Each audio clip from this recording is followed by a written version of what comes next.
Good evening. You're watching 1623 Studios' live coverage of the 2025 Gloucester municipal election. Today, voters across Gloucester cast their ballots to decide races for mayor, at-large councillor, ward councillor, and school committee. Tonight, we're live inside Gloucester City Hall, center stage at Kairou's Auditorium, where all the election night action is unfolding. Your hosts, Corey Kukru and Heather Atwood, are joined by the 1623 Studios team, bringing you the latest results, reactions, and exclusive interviews as they happen. Joining them on stage tonight, Ethan Foreman of the Gloucester Times, with last-minute details and a breakdown of the top storylines from this year's campaign season. We'll also hear from longtime public servants and outgoing at-large councillors Jeff Worthley and Val Gilman, reflecting on their years of service and what comes next for the city. Once again, 1623 Studios is proud to partner with the City of Gloucester and with the many venues and organizations that hosted this year's forums and debates to deliver our most comprehensive local election coverage to date. When the polls close at 8 p.m. sharp, stay tuned right here on Comcast Channel 6 or the 1623 Studios YouTube channel for real-time results, live interviews with the candidates, and special guests throughout the night. This year's campaigns have focused on issues close to home: affordable housing, the recent teachers' strike, downtown parking challenges, and the future of Gloucester's working waterfront. In all, 28 candidates stepped forward this summer, each hoping for the opportunity to serve their community. Tonight, voters decide who will lead Gloucester into its next chapter. So stay with us. It's all happening live, right here at City Hall, in beautiful and historic Gloucester, Massachusetts. Now, for continued coverage of the 2025 Gloucester municipal election, here are your hosts from 1623 Studios, Corey Kukru and Heather Atwood.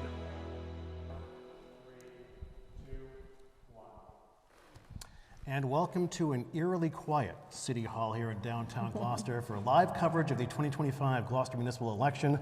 I'm your host, Corey Kukru, alongside, as always, Heather Atwood. How are you, Heather? I'm great. Looking forward to tonight. It's going to be a big one, you know.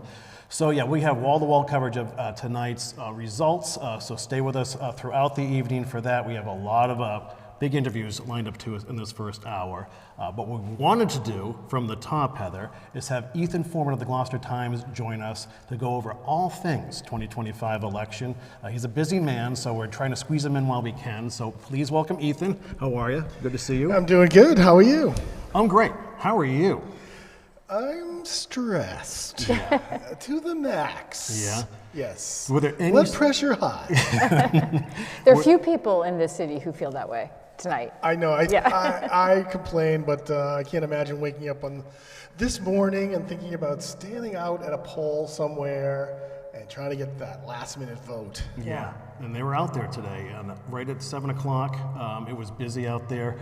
Are there any late developments on your end, or what you've seen, or any idea of the vibe in the city today? You know, I don't really know. I did a terrible job of exit polling today. Mm-hmm.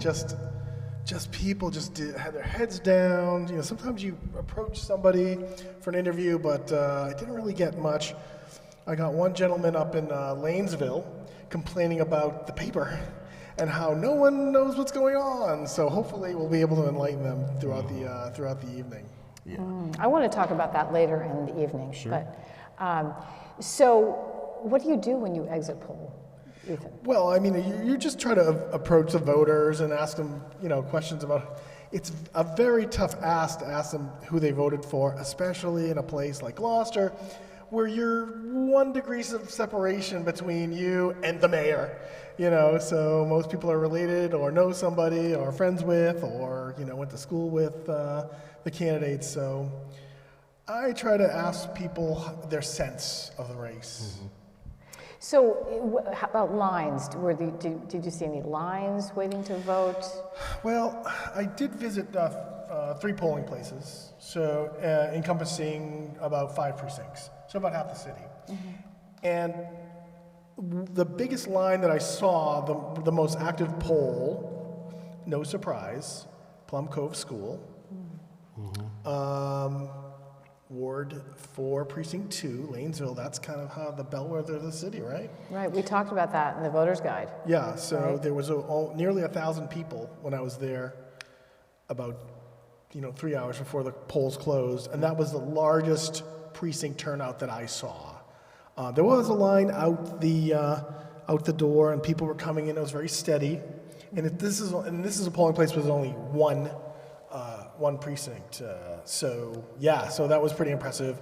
And then I had the conversation with the gentleman who was saying, and he made a point, maybe people aren't getting the paper, and he was asking about whether the city could do more of a voter's guide, because he told me, I went to vote for school committee and I wasn't sure, and I told him that a week ago Monday, we had all 10 candidates tell us who they were, in an unfiltered way. So it's a little frustrating as a news person, and I don't know what the answer is, but that's, I guess, for another time. But that was the busiest poll I saw.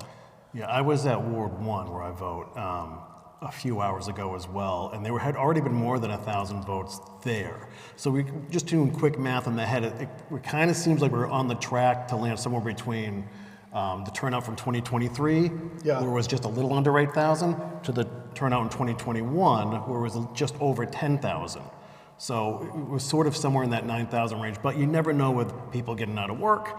3 o'clock or so, people leave the municipal offices if they're working there, and then of course 5 p.m. it picks up a little bit.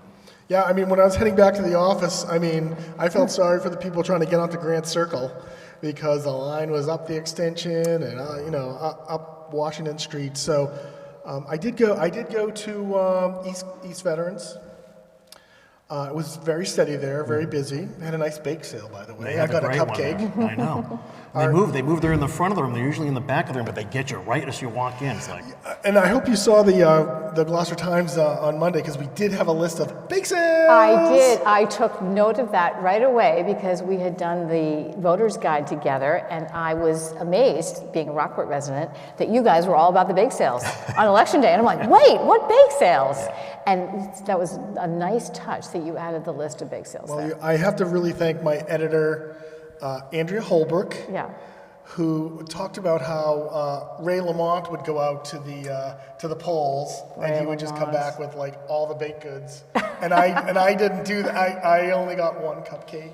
Oh, and she thought you should bring a whole plate back. I should have. I didn't. So that was a bake sale. And at East Veterans, I ran into Heidi Wakeman. Mm-hmm. We marched, our poet laureate, and one of the two. I think that's another. I have to get a story in about her and Jay Featherstone being the poet laureates. But tonight you have to do that? No, eventually. Okay. Hey, that's the big story. That's the next big story. Right. That is my next big story.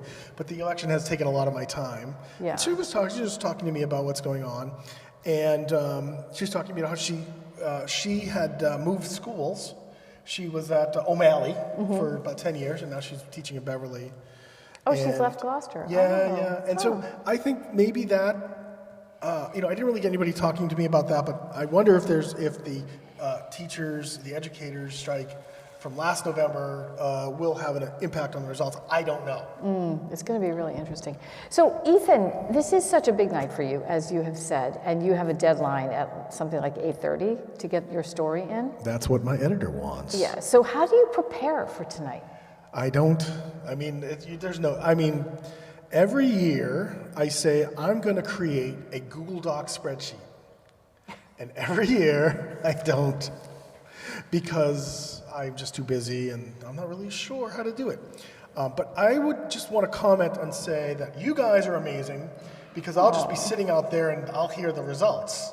I'll just look up at the screen or whatever, and I'll see the results. So I have to thank you from the bottom of my heart. Yeah. But also I want to shout out to Grace Poirier, city clerk, really modern. The results are now she will enter them and they will update on the website, which a lot of cities and towns, don't do.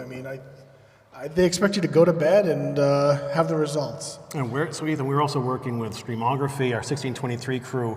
We're working with City Hall so that when their spreadsheet is actually populated, it instantly turns into the graphics with the results that the viewers will see, almost instantaneously as well. Yeah, and I think that's great, and especially for a print guy like me who doesn't have a lot of technical chops. I'll be able to do that. So we have a drop-dead deadline at 8:45, and what I'm guessing is the ward races will come in early, because it's just one race. So if they tabulate and fold up their tents and bring their cards back here, their SIM cards or whatever, and their voting tabulators, we should be able to get that race pretty early. The complicated thing is a 10-person race for school committee, 6-person race at large, and the mayor, which is citywide. Right. So some of the outer wards might not get back here. Right. So my apologies to the print subscribers. If you want to know the full results, we'll have a web story up at gloucestertimes.com through the night. After the print deadline, which is about 8:45, we will stay and get all the results up online. And also 1623 Studios will do a great job also of bringing you that coverage. Yeah, we're doing what we can. So one thing I want to ask you, Ethan, so I got asked a lot this year more than other years about predictions. Like, I'm not in the prediction game. I don't know. I think one thing about the race with two named candidates, obviously Greg Verga's been there for a long time. Paul Lundberg's been a long time city servant as well. I have an impossible time trying to put my finger on, which way the wind's blowing in the city right now. Yeah, I think it's 50-50. I was looking, there was an ad in the Gloucester Times. I don't know if you saw. Paul Lundberg took out a full-page ad. I did, yeah. And I've been in the city long enough where I know some of the people. It was interesting to see where the support was coming from. So they each kind of split recent mayors. So Greg Verga, the incumbent, who's seeking a third term, got the backing of Carolyn Kirk, who was the predecessor of Mayor Safathia Romeo Taken. And Safathia very strongly came in the last few days and backed Paul Lundberg. And Mayor Bell also backed Paul Lundberg. And Bruce Toby, Mayor Toby, was a strong backer of Mayor Verga. So you're 2 for 2 for mayors. So if you want to tell me how that shakes out, I don't know. So we have to let you go, Ethan, because you need to work on your story, get prepped. But do you have a few more minutes, or? Yeah, I do. I think a few more minutes. Sure. Okay. Well, what do you think about these endorsements? How effective are they? What do they mean? My editor doesn't really think that endorsements do a lot. But you never know. Do endorsement, we don't really do endorsement stories. We get sent them a lot. I'm endorsing this person, I'm endorsing that person. And maybe more on a bigger level, but I think in the city, people are pretty savvy, and they're going to figure out who they're going to vote for. I don't know whether endorsements really do anything in the long run anyway. So I really can't tell you who's going to win. I say 50-50, right? Yeah. We wouldn't be surprised either way. We actually have the booth set up tonight, or up here, for chairs 4 wide, in case we know there may be a runoff and we're doing double interviews here. Yeah, it's not out of the realm. Well, I mean, is this a DraftKings bet here? Who's going to win? Someone has it going on out there. Yeah, it's not me though. Yeah, and the same I think goes for the at-large candidates as well. Jason Groh, Tony Gross, they're incumbents. Tony Gross is the city council president. Jason Groh is actually a former Ward 1 councilor back in the day. Right. He's running for his 3rd term. It's the satisfaction quotient on that. Are people satisfied with the job they're doing? You have Barnaby Prendergast who's running. He's a newcomer. He's actually kind of a fixture in City Hall. I often be in this in the Kairos auditorium here and see him. He's very well spoken about what's going on in the city. He's very well informed. He's very well informed. Patty Ann Page is another person who's very well informed. She uses her platform to inform voters. Yeah. And so you have those 2 at-large candidates going. And with McQueenie as well. Yeah, and McQueenie, he's a young guy. He's like 38 years old. Yeah. He kind of represents, he must have support the people in the restaurant industry.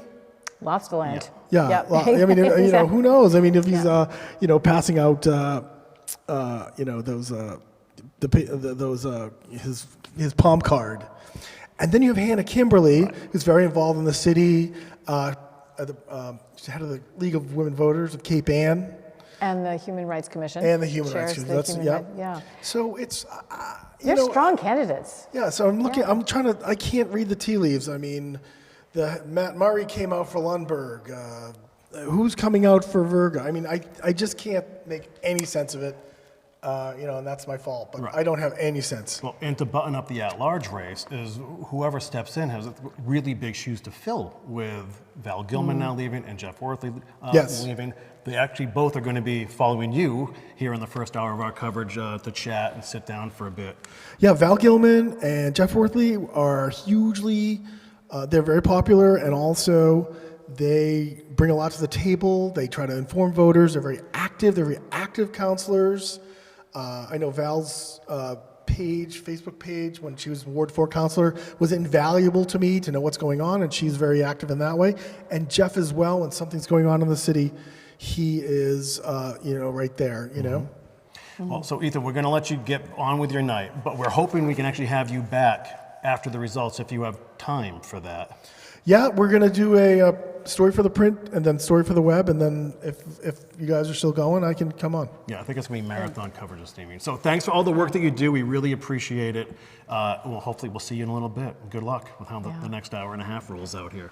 All right, guys. Thank you very much. Thank you. Thanks to the Gloucester Times. Thank you, guys. Are you kidding me? I want to shout out to Emily for helping me out. She is amazing. Emily Games? Oh, yeah. Yes. Amazing.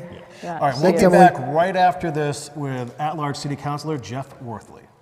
Good evening. You're watching 1623 Studios live coverage of the 2025 Gloucester municipal election. Today, voters across Gloucester cast their ballots to decide races for mayor, at-large councilor, ward councilor, and school committee. Tonight, we're live inside Gloucester City Hall, center stage at Kairou's Auditorium, where all the election night action is unfolding. Your hosts, Corey Kukru and Heather Atwood, are joined by the 1623 Studios team, bringing you the latest results, reactions, and exclusive interviews as they happen. Joining them on stage tonight, Ethan Foreman of the Gloucester Times, with last-minute details and a breakdown of the top storylines from this year's campaign season. We'll also hear from longtime public servants and outgoing at-large councilors Jeff Worthley and Val Gilman, reflecting on their years of service and what comes next for the city. Once again, 1623 Studios is proud to partner with the City of Gloucester and with the many venues and organizations that hosted this year's forums and debates to deliver our most comprehensive local election coverage to date. When the polls close at 8 p.m. sharp, stay tuned right here on Comcast Channel 6 or the 1623 Studios YouTube channel for real-time results, live interviews with the candidates, and special guests throughout the night. This year's campaigns have focused on issues close to home: affordable housing, the recent teachers' strike, downtown parking challenges, and the future of Gloucester's working waterfront. In all, 28 candidates stepped forward this summer, each hoping for the opportunity to serve their community. Tonight, voters decide who will lead Gloucester into its next chapter. So stay with us. It's all happening live, right here at City Hall, in beautiful and historic Gloucester, Massachusetts. Now, for continued coverage of the 2025 Gloucester municipal election, here are your hosts from 1623 Studios, Corey Kukru and Heather Atwood. All right, our ongoing coverage of the 2025 Gloucester municipal election rolls on. Heather and I are now joined by at-large councilor Jeff Worthley. It's great to see you again, Jeff. Good evening. It's great to be here. Thank you for having me. Thank you for having me. You guys are awesome. Well, we appreciate it. Love what you're doing. So I guess right off the top, Jeff, your thoughts on a night like tonight? So there's a lot of races, right? The school committee is going to have a big turnover. One way or another, there'll be new school committee members, and there'll be at least 2 new city councilors, and maybe more. So that will change a lot. I think that Sean Nolan and Frank Majorda are going to be fine. Should be safe. Since they have no opponents, okay. right? Yeah. But obviously the race for mayor is a big one, and it's hard to tell. I was listening to Ethan Foreman, and he's really close to it, and he even said he can't figure it out. Right. So to that point, tell us about that preliminary election, and tell us about your choice, your decision to leave as councilor at large and run for mayor. Mm-hmm. Why don't I go backwards to deciding to run for mayor Sure. first, and then the election itself. I made a decision probably in about February or March that I was not going to run for re-election to the city council. Not that I don't enjoy it. I actually love public service, and I think I make a difference. So it wasn't boredom or frustration. It's just there's a challenge of juggling. I'm self-employed, and the city council work, it's called a part-time job. It's all we get consuming. paid $31 a day, but there are some weeks that it's 25, 30 hours if you do the job right. Yeah. It doesn't have to always be that, but there were some 35, 40-hour weeks sometimes, and so it wasn't sustainable to do it the way that I think it needs to be done and be self-employed. So I made a decision not to run. And then when I was looking at options, I said, okay, well, I think I got a chance at winning this race. I think I've got some good ideas. And I decided to throw my hat in the ring. The race didn't go the way I expected. I also didn't know that, Paul Lundberg did fantastically well in the preliminary election. And I would say, with respect to him, and I said with respect, I think a lot of people underestimated him. And I know I did. I know a lot of people did. And so he came in first place in every single precinct, and that was I guess for his campaign, a pleasant surprise in some ways. They didn't expect to come out that strong either. And so that obviously changed that race.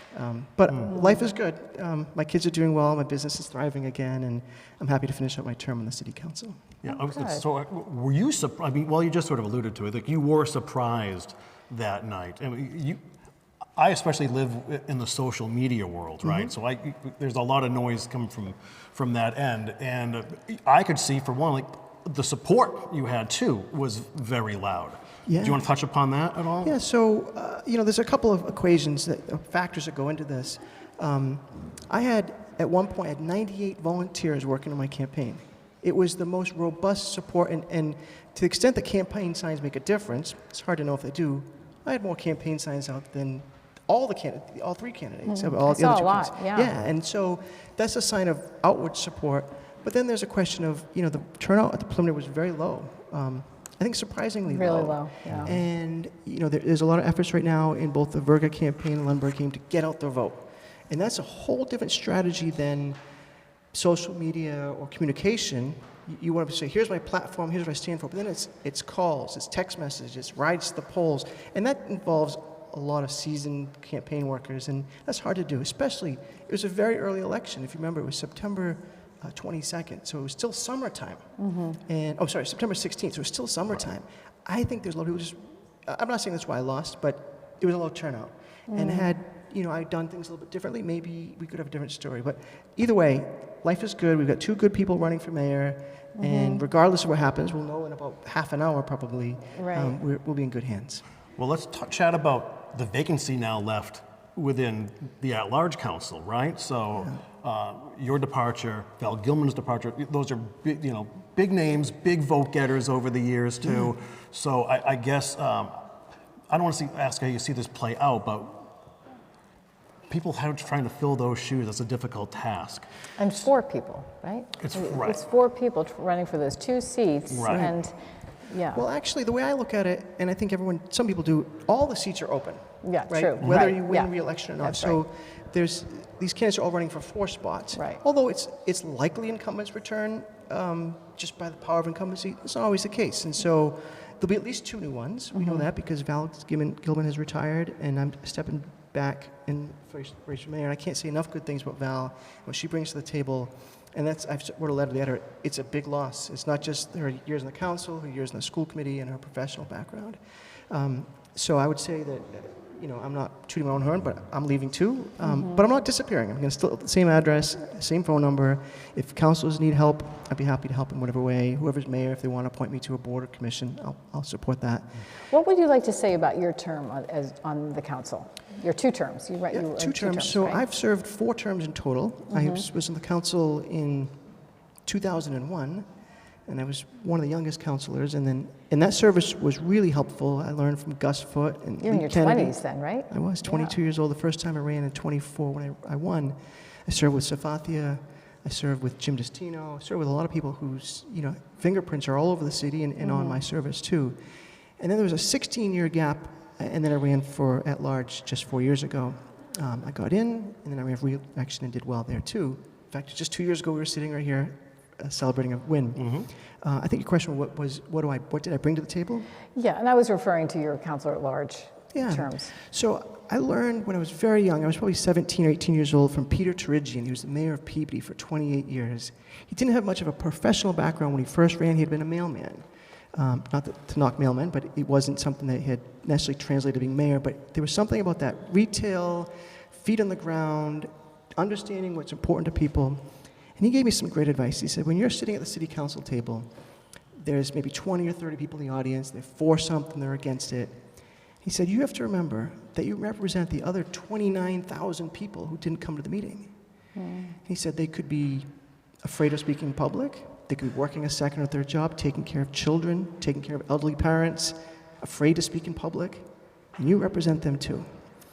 And I think what I bring to the table and have brought to the table is an understanding that, yes, the people who speak at public hearings matter, and the people who didn't make it to the meeting also matter. And that comes from having a sense of what the community needs and what's important. So it's not to say that they'll be lost, because other councilors have that trait too, but that's an important part. I think I would extend that advice to anybody who's serving, is that it's not just the loudest voices who come to public hearings, it's who's at home that couldn't make it or don't even know. There's a lot of people who, there is apathy, but the decisions you make still affect those people too.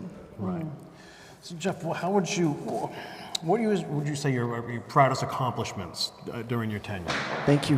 One of the ones that kind of went under the radar, people don't know it because it just wasn't a popular or unpopular thing. It was just, I put forward a renewable energy ordinance to the city council, which said that anytime the city of Gloucester is spending money, either a loan authorization or repairing or building the DPW, the senior center, a school building, it requires a review of our Clean Energy Commission to say, does solar panels, does a wind turbine, small wind turbine, does a heat pump make sense?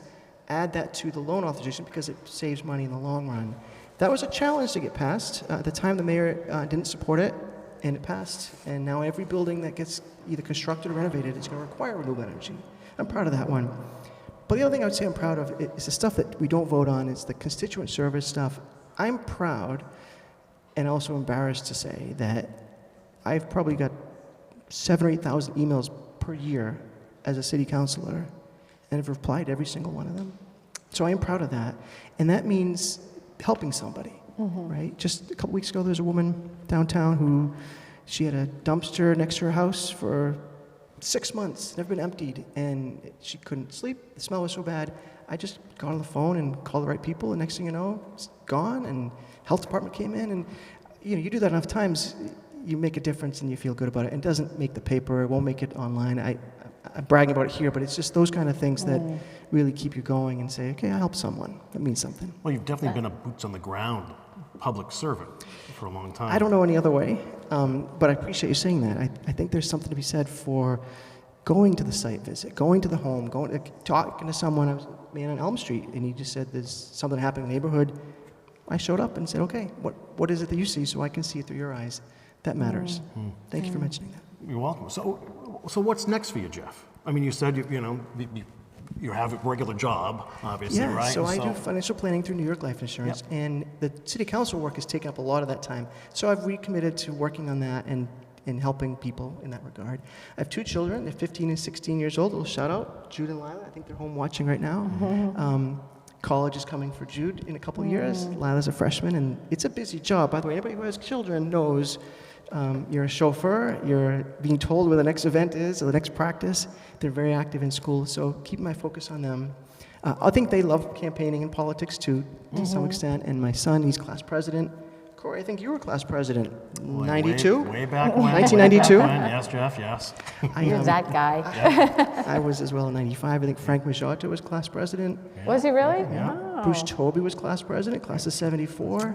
And I Margaret see. Ferrante? And Margaret Ferrante, I think she was 86. No, 90. Oh, wait a minute, 90. Yeah. I don't know why these things We're not stick gonna in tell my you head. said that There's a trend here. Yeah, right. There is a trend. Yeah, my son's right. class president, been class president. So is he for going to be 3 years. running for mayor soon? I don't know. Hey, we've had Jude on Cape Anthony Yeah. before. Told me he was a grad. He's Yeah, great. he was great. He's gonna be here Well, hello, tonight. Jude, if you're out there somewhere. But I love Jude too. service is inside you, so what? Yeah, it's do you hard to think? shut off. I've never tried to shut it off. My grandfather was a police officer for 37 years. He was chief of police. My mother was a teacher, paraprofessional at O'Malley and Fuller School. My dad went to school for education. My brother's a priest. My sister's a teacher. One's a social worker, one's a teacher. So it's in our DNA. I don't know anything other than trying to help people, and I'm not the only one who does it. There's so many people that help, so many volunteers, every city councilor, every school committee member, every mayor. And I would say this, even for the people that don't win tonight, right? They're not losers. They stepped up, put their life on hold. Absolutely. Right? They put themselves out there. It's hard, right? And we all see the picture in the newspaper, the polished interview.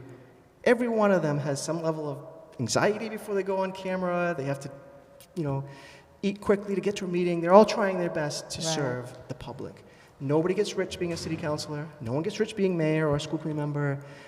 So I think we should extend a real thanks to all the people who've run. This has been, I think, across the board, the most candidates I've seen in campaigning in elections for a long time. So everybody out there that's run deserves credit. And other people who want to run should realize they can do it too. Yeah, I think it's 1/10 of 1% of registered voters actually run for public office here in Gloucester. So it's a bittersweet evening either way, Jeff. Yeah. Right? So we're appreciative Yeah. that you're here with us too. Happy Just to want to be give you a moment to speak directly to your supporters. Thank you. I am so grateful, and grateful for the two of you. This is not easy work either, on the spot, just jumping from one person to the next. So I thank you for the work you do in raising the consciousness of the public. So thank you for that, and for Ethan Foreman. My supporters and people who don't support me, I'm very grateful for the democratic process. I'm grateful for the support, the encouragement. I've got a lot of people who, went door to door with me, campaign signs, donated, held events at their homes for me, called and gave me advice. I'm never going to be ever forget that and forget the people that did that. And I'm not done. I'm 48 years old. There may be another election at some point. But once I regroup and figure out what's next, you guys will be the first to know. But I'm very grateful for the support and grateful for a good turnout. It looks like a good turnout tonight. Gloucester voters are showing up. Oh, you're seeing that? Yeah, it wasn't that way this morning, and it wasn't that way this afternoon, but I think after the evening has picked up quite a bit. That's oh, great good. to hear. Good to hear. Yeah. Well, Jeff, thank you so much for your time again. We appreciate your service to the community. Thank you, and I'm Corey. sure Thank we'll you, be Heather. talking to you sooner than Thank later. you for inviting me, and I'll be here tonight if you need anything else. You got it. Thank Good you, luck. Jeff. All right, outgoing at-large Councilor Jeff Worthley. We'll be back right after this with Val Gilman. Good evening. You're watching 1623 Studios live coverage of the 2025 Gloucester municipal election. Today, voters across Gloucester cast their ballots to decide races for mayor, at-large councilor, ward councilor, and school committee. Tonight, we're live inside Gloucester City Hall, center stage at Kairou's Auditorium, where all the election night action is unfolding. Your hosts, Corey Kukru and Heather Atwood, are joined by the 1623 Studios team, bringing you the latest results, reactions, and exclusive interviews as they happen. Joining them on stage tonight, Ethan Foreman of the Gloucester Times, with last-minute details and a breakdown of the top storylines from this year's campaign season. We'll also hear from longtime public servants and outgoing at-large councilors Jeff Worthley and Val Gilman, reflecting on their years of service and what comes next for the city. Once again, 1623 Studios is proud to partner with the City of Gloucester and with the many venues and organizations that hosted this year's forums and debates to deliver our most comprehensive local election coverage to date. When the polls close at 8 p.m. sharp, stay tuned right here on Comcast Channel 6 or the 1623 Studios YouTube channel for real-time results, live interviews with the candidates, and special guests throughout the night. This year's campaigns have focused on issues close to home: affordable housing, the recent teachers' strike, downtown parking challenges, and the future of Gloucester's working waterfront. In all, 28 candidates stepped forward this summer, each hoping for the opportunity to serve their community. Tonight, voters decide who will lead Gloucester into its next chapter. So stay with us. It's all happening live, right here at City Hall, in beautiful and historic Gloucester, Massachusetts. Now, for continued coverage of the 2025 Gloucester municipal election, here are your hosts from 1623 Studios, Corey Kukru and Heather Atwood.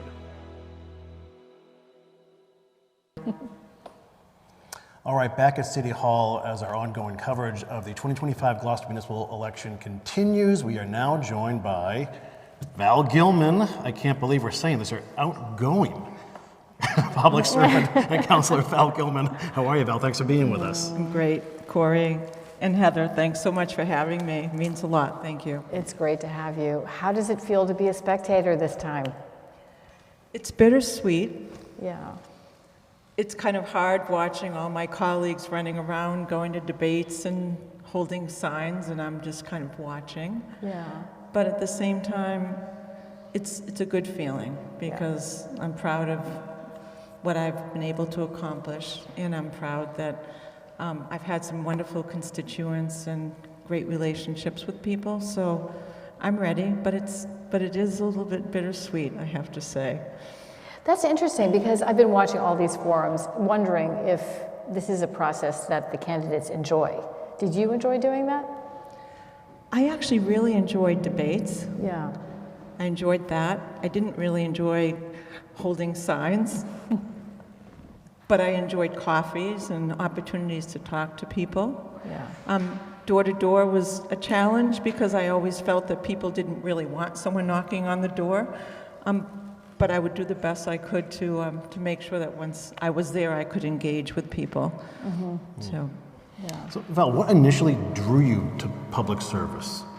So I had a very successful career in human resources, and when my son was born, I had an opportunity to be able to stay home.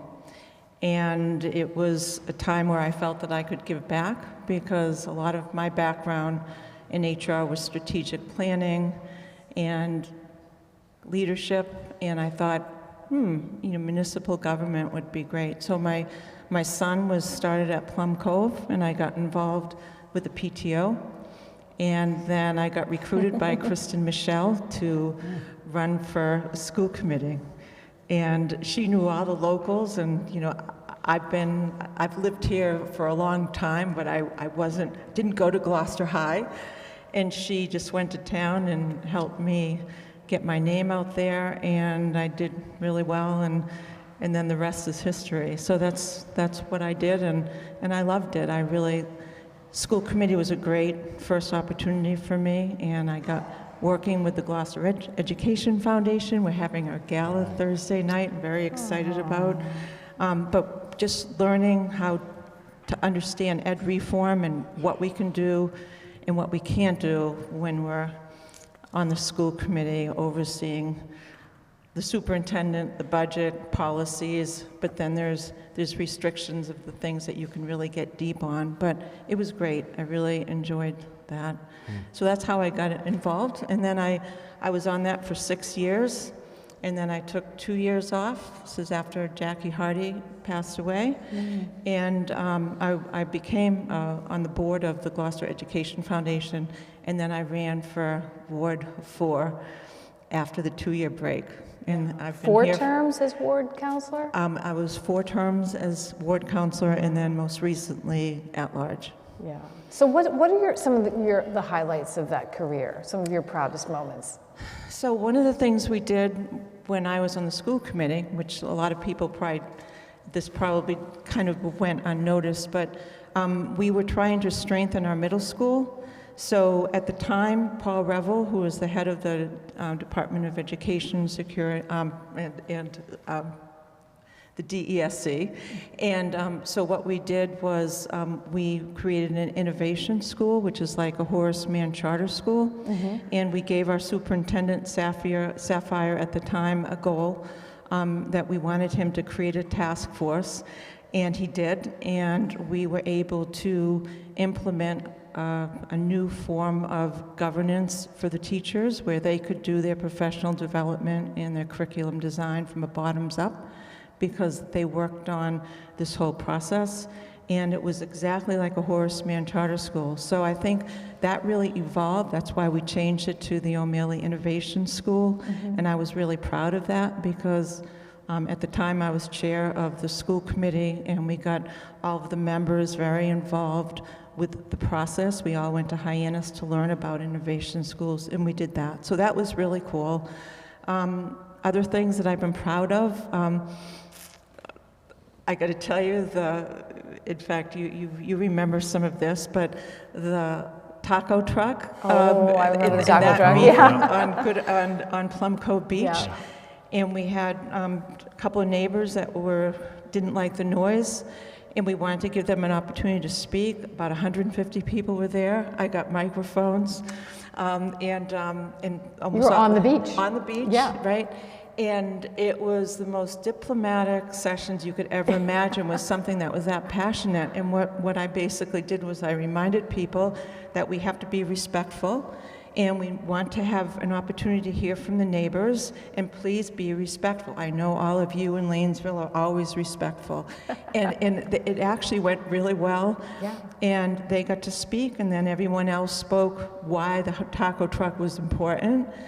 And we all agreed that we want to move forward, and if anything, look at more fixed-use vendors in other parts of the community, because they were hot.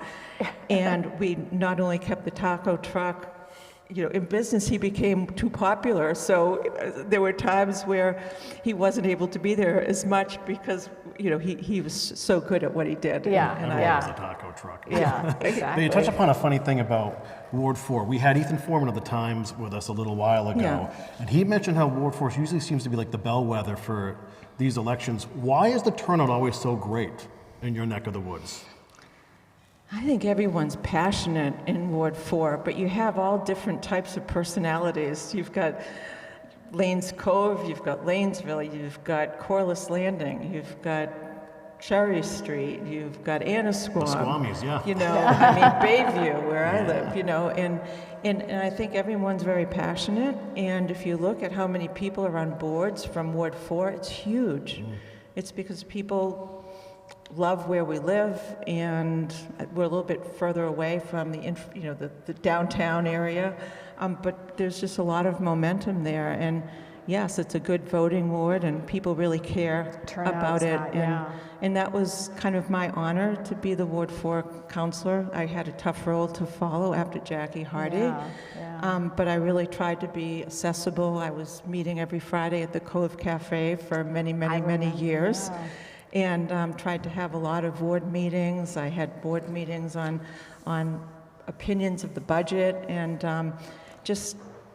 then I started having meeting at Hooks before I meet our city council meetings to make sure that I was touching the other part of Ward 4-1.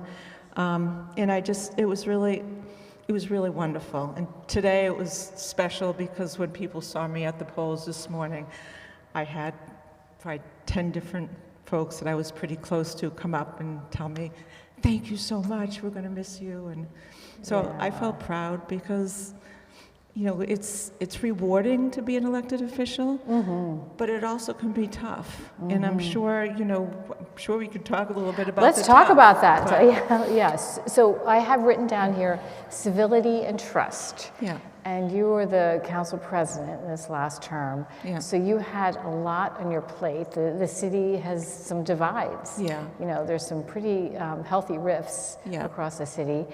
So trust has been reported as low, and then even in these forums, it's been mentioned that civility on the city council needs to be addressed. So do you want to talk about these things? Sure. So one of the things that we did about 4 years ago is John McCarthy and I created a code of conduct, and we attended some sessions at the MMA annual conference. And it was just a way that we would self-monitor how we behaved as elected officials, and what we would do when someone was not obeying it.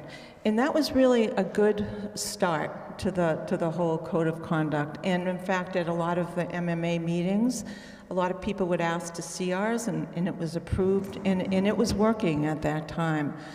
But I think what happened is during COVID, I think a lot of people, we weren't in person anymore. And the online meetings were really tough. And, in some of the meetings, there would be 100 people there. And I was the chair, and you'd be looking around, and I'd be watching the nonverbals of the committee, and then we'd bring people in. And it was a challenge, and so I think people became more hidden behind social media, and social media got ugly. And people are very brave when they're on social media, and they can slam you and be nasty and very personal. And when you're in person, you don't really have that because people are looking you in the eye, and they realize I kind of like her or I like him, and it really gets ugly. So there's been ugliness out there with a lot of personal attacks, but my background in HR and a lot of training was always you stick to the issues and not the person. And so whenever I had a tough situation, I'd always go back to let's talk about what happened. Let's talk about this issue and not all these personalities and all this venom that people have stored up, where it gets very, very ugly. And it's really hard to solve problems when there's that venom. But the issue Heather and Corey, is 90% of the people aren't like that. It's about 10%. And, and so as an elected official, you've got to understand that the majority of the people out there are very positive, but we have to do better. We have to be as accessible as we can be. We have to go out to people's wards and be visible and talk to people and understand, go to their church, whatever it takes to be more visible. Because people need that now, because it's been a tough time. And, I think 3A was difficult, but at the same time, it was the facts that really allowed that to get approved. It was when we decided that there was too much information, too many links to this and that. Let's just do a fact sheet. And I remember Jane Remsen did that at one of our big meetings here, and she passed it out, and it was just really easy to read, very clear, and it really explained that it wasn't 2270 units, and it wasn't 13 halyards, and so we just really kept trying to bring that out and send, to make sure that we were always communicating clearly. And a close vote, but it was a good vote, and we haven't had one new halyard, not one unit since it. And we've been able to keep our grants. And, some people were concerned about sovereignty and we're losing, and it was like, well, this is the issue. The issue is, this is what we're being asked to do, and it's not going to make a lot of changes in the way we do things now. And people needed to trust us. And trust is an issue, as you said. But again, you had working groups, right? You were out in the community talking to, in person with people talking. We did. To your point. We did, and that was really important. And the smaller groups are always better when you can just kind of sit around in a circle and explain. And I think we did a good job with that. And interestingly enough, as you said earlier, 4-2, our results were very, very strong in favor. And actually, even in the wards that it was going to affect more than anyone else because of the half-mile radius from the train station, they were pretty much balanced. It was not a huge no for them. In fact, I think one of the wards was yes, and one was very, very close.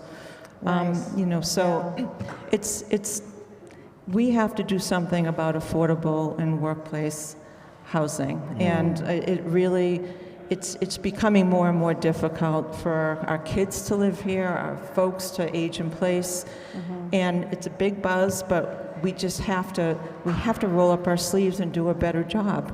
And there's not a lot of public land that we own right now that we can go out and figure out what to do. So, we have to be as magical as we can with some of these suggestions of zoning. So I think the new council will have to do a lot for that. I'll be speaking in public comments because I have a lot of opinions.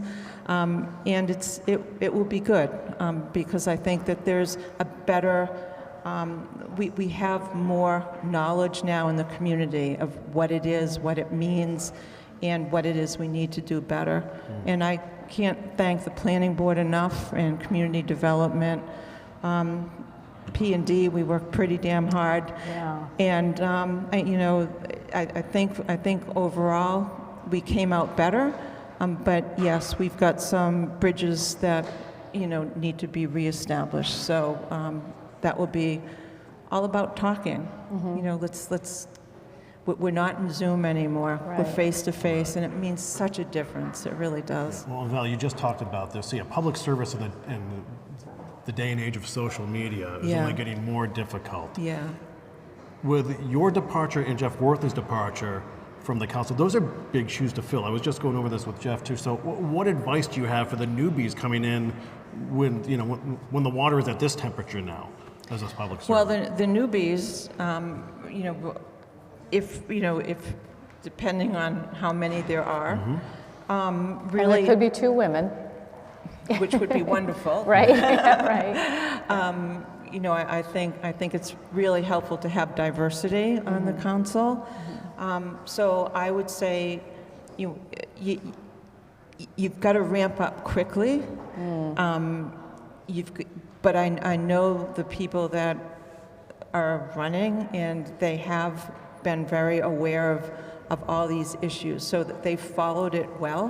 One of the things in our charter is that we're supposed to read 6 months of minutes, right? And we're supposed to get that hard copy to people. That's how old the charter is, right? That's another whole situation, is the charter. 2030, I think it's due, right? Yeah. But, so what that is basically saying is get up to speed and know what the issues are, and then, roll up your sleeve. But so much of it is also just parliamentary procedure and open meeting law. There's a lot to know. Yeah. So it's nice to have new blood. I think that's good. You I had think a whole it's batch healthy. a couple of years ago, right? We You had- did. that was a lot of freshman We did. counselors. We did. 4 years ago, I think? Yeah. right? Yeah. Yeah. So, Yeah. I think there were 4 of us that stayed, and there were 5 newbies. So that was a lot. Yeah. It's I think you just have to really understand and listen. It's great to have Zoom meetings now that you can go back and watch a meeting that you missed, and that's great. Yeah, If you miss right. it, you can go and watch it the next morning by 10 o'clock. I saw Ryan here tonight, and he was very much a player in getting us to do this great hybrid model, which Ryan I Walls was is out here? yeah, and I was very passionate about that, and he knows I was a pest. Yeah. But chairing or being council president during COVID, I so much wanted to be back in person. And it was just looking at this building and figuring out how we make this all accessible to all the hybrid, but we finally got there, and now we have a better system, because I think it's wonderful that we both can have people that can't get to a meeting, maybe need accessible, or they're sick or whatever, they're down in Florida but they want to tune in, they can participate remotely, and the rest of us are in person, because I think councilors have to be in person. Yeah. That's really, really important. Can I ask one more question? Do we have time? Sneak it in. Okay, so you were the chair in 2024 of the Women Elected Municipal Officials. That is a division of the Mass Municipal Association, is that right? It is part of MMA. Okay, all right. So with that experience, I'd love to know more about that, but maybe we don't have time. Can you tell us what sort of advice or advice you would give to women joining the city council? So I would say be confident, know your stuff, know your facts, anticipate what people are going to ask, and find a mentor, someone that you can kind of carry along and help, and I think that that's really important. I know Marjorie Grace and I have a wonderful relationship, which is great, and there's something to be said about women supporting women, and part of the group that I was chairing in Massachusetts was all about mentorships. And something that I started was mentorship meetings at lunchtime. And we'd get 20 or 25 mayors, city councilors, select board members together, brown bag lunch, and we'd talk about issues that we were facing and how other municipalities were dealing with things like social media and nastiness, and we learned from each other, and then we were able to share it with more people, and that was really, really helpful. So I loved that experience. I wanted to thank Greg Verga for having recommended that I put my name in the hat for that, and I spent 2 great years, and my last proud moment was after my speech last year, which Jill Cahill attended, and Dominique, and Pam Toby, in front of 300 people. I got a standing ovation. And it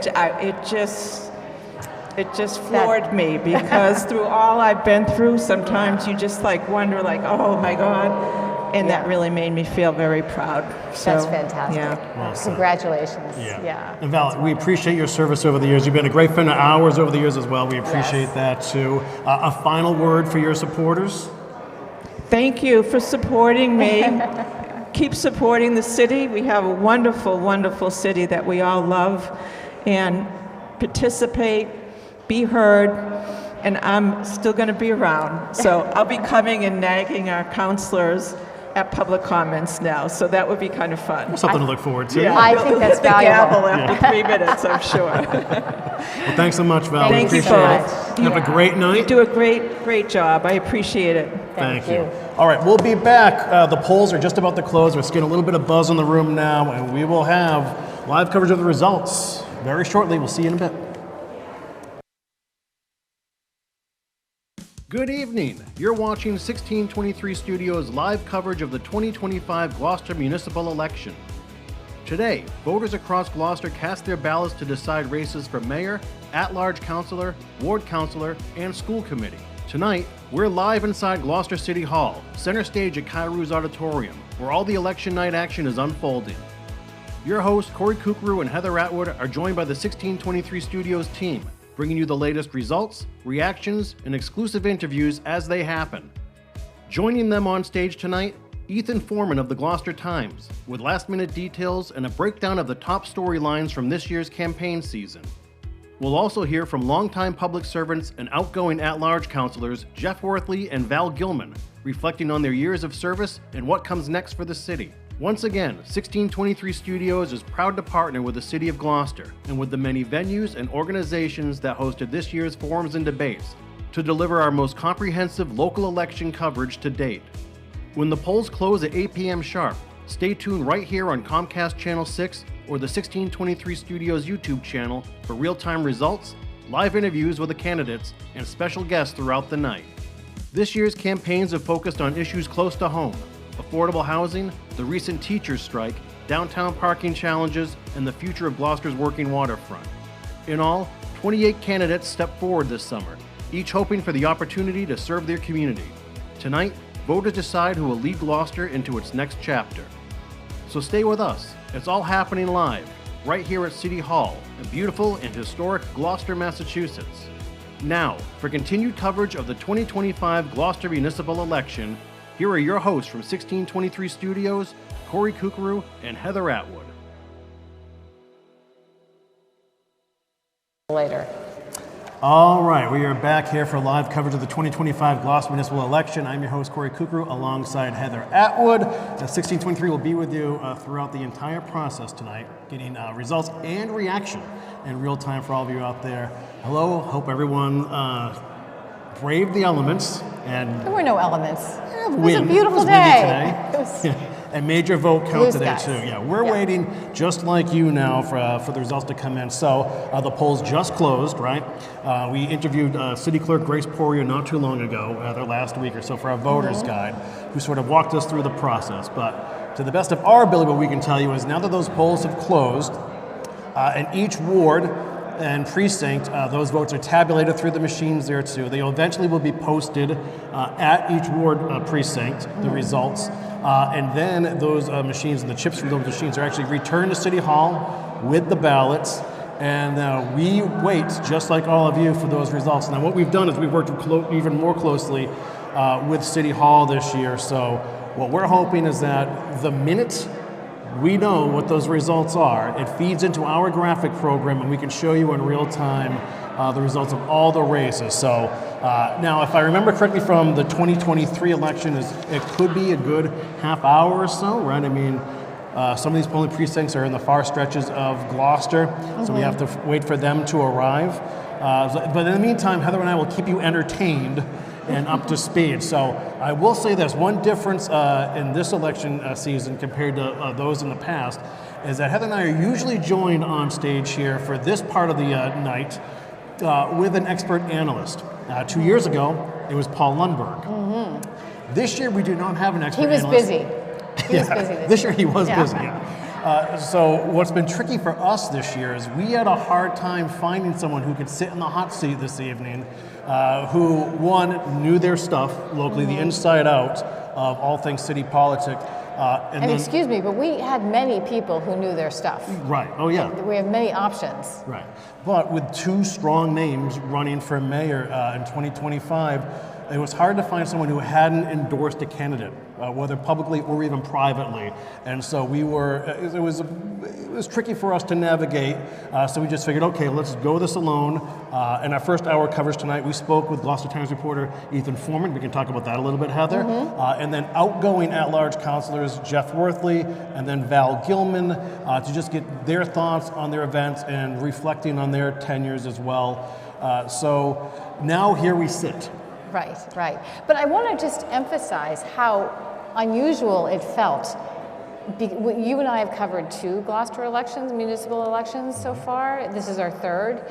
And we'd never been in this situation where every sort of civic-minded leader in the city was committed to a candidate. Right. And that was very unusual. It was. There were a lot of endorsements. Yes. And we talked with Ethan about, do those endorsements matter? But people were picking sides. And it's tricky because we can't pick a side, obviously. Right. And I mean, honestly, it's hard to put a finger on where we think this election is going to go this year. There are going to be a lot of new faces, right? There will be some really big topics that we can get into that shape this year's election. Obviously, the ongoing affordable housing crisis is one thing. Last year's teacher strike was another thing that affected all the races this year. Of course, we do have outgoing councilors. The preliminary election eliminated a big name in Jeff Worthley from the race. So, and Val Gilman's been here forever, and now she's stepping aside. So it's a lot we know to that digest. For certain there are probably 3 candidates coming to the school committee who are there because of the teacher strike, right? Right. They've all said that it sort of spurred them into action this year and to run. Right. So and we'll see what that does to the incumbents. So yeah, there's a lot to sort of chew on here too. So right off the top, we do have 2 candidates running for mayor, incumbent Greg Verga and Paul Lundberg.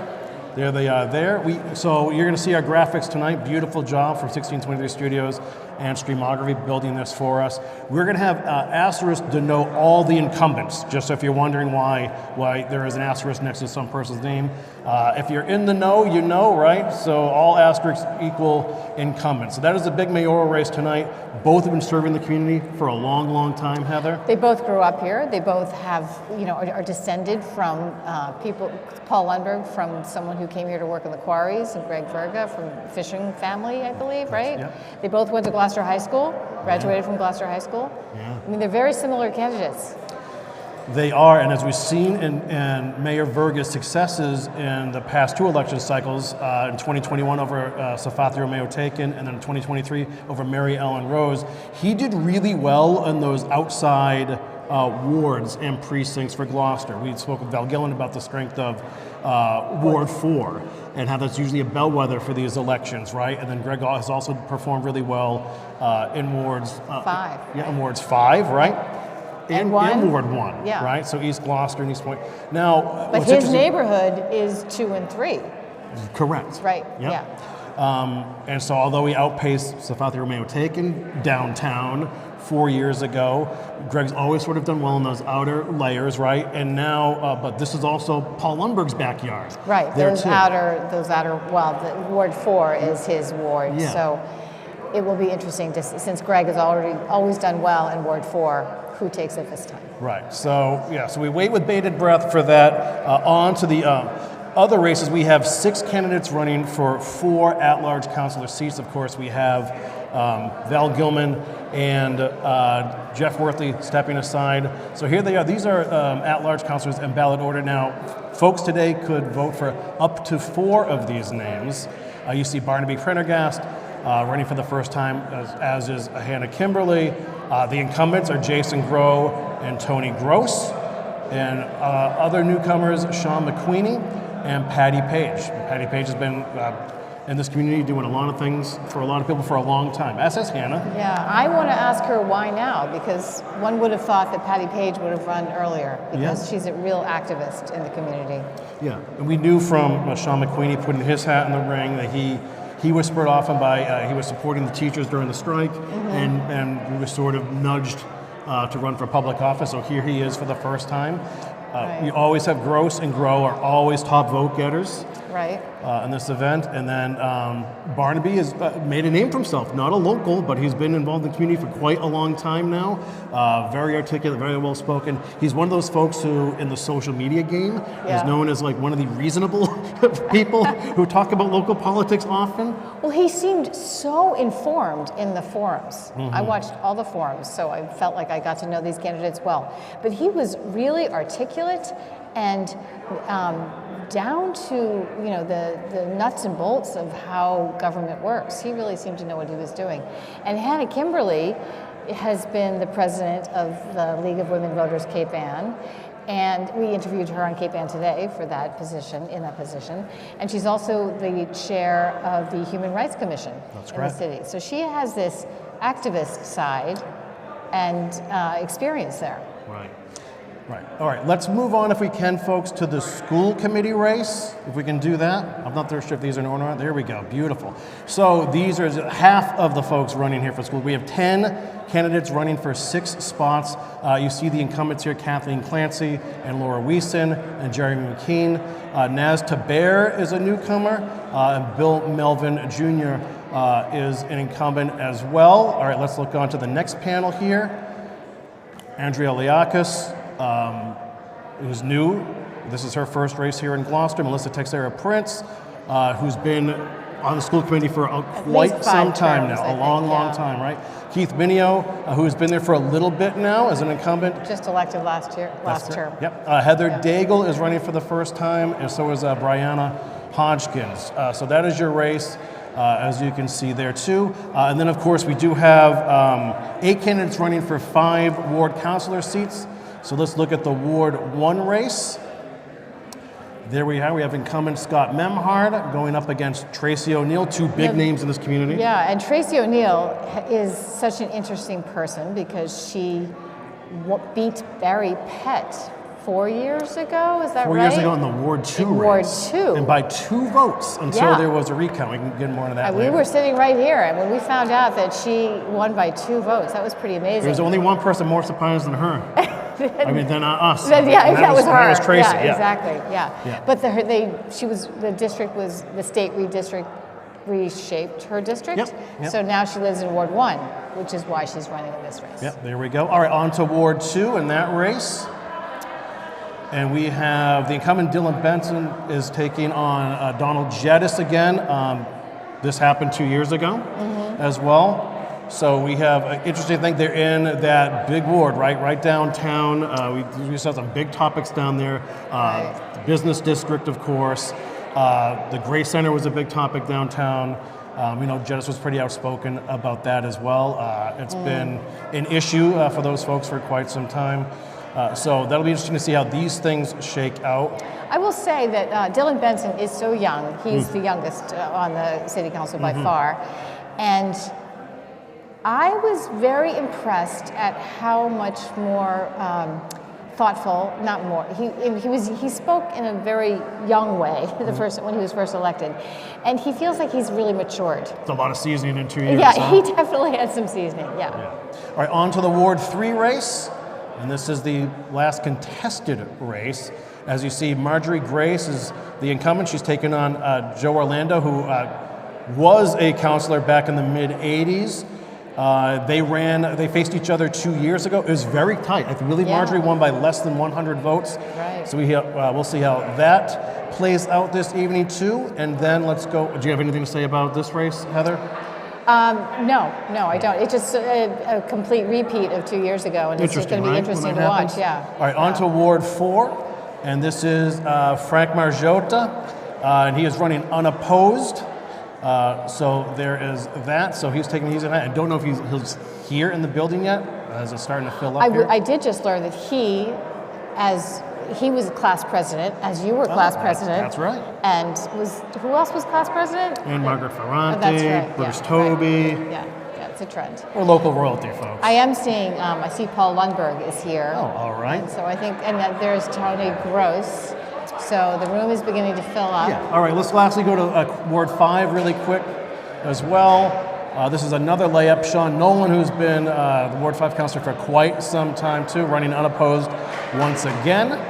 I'll be surprised if we see Sean tonight. He kind of likes to stay tucked in, and he does all this dirty work right here in City Hall, but just not on election night. Yeah, right, exactly. He's got plenty to do. Yeah. He doesn't have to worry about this race. Right. So that's where we're at right now, folks. So like we said, those polls closed a little more than 10 minutes ago. Once again, Corey Cooper alongside Heather Atwood, 1623 Studios, bringing you live coverage of the 2025 Gloucester municipal election here at City Hall and Kyrie's Auditorium. It is starting to fill up now. This is usually how it plays out during the night. It's really quiet, like crickets quiet in here, up until about 7:45 p.m. And then all of a sudden, it fills up. There's a shot. Yep, there's Lundberg and Gross. There's Frankie Marjota. Yeah. There's a lot of folks here too, and they're doing exactly what we're doing here as well, as waiting for these results to come in, and we'll share them with you as soon as possible. Kathy Clancy. Yeah. Yeah. And we're hoping to speak with as many candidates as possible Sean once the McLeany. results are in. That's right. So yeah, we'll be pulling people off the floor as after the results have come in to talk about their races and how and if they prevailed. Yeah. Yeah. Now, Heather, we say this every year, it seems, or every election season, that turnout is going to be the biggest factor once again, right? So when we started this together in 2021, I had done a couple elections before that, but in 2021 or so, the Verga-Safathi-Romeo-Taken race, there were more than 10,000 ballots cast throughout the city. Of course, those are two big names, right? Big personalities. So, but that's not even 50, that's 45% turnout. That's right. So that's right. But that's high for a municipal election. It is. But then just 2 years later, when it was Greg Verga versus Mary Ellen Rose, less than 8,000 turned out for that. So more than a 20% drop in voter turnout. Now, do you have any feelings about that? Why do you think that happened, Corey? I don't. Well, I do think that if people aren't enamored with what's going on at the state and or national level in political seasons, that they tend to get to feel a little bit disenfranchised, even when it's so obvious that you can make such a bigger difference hyper locally. Like we've seen some of these races. Tracy O'Neill over Barry Pett in 2021 Ward 2. She wins by two votes until there's that recount, or when the absentee ballots got counted. I think she ended up winning by 5 total.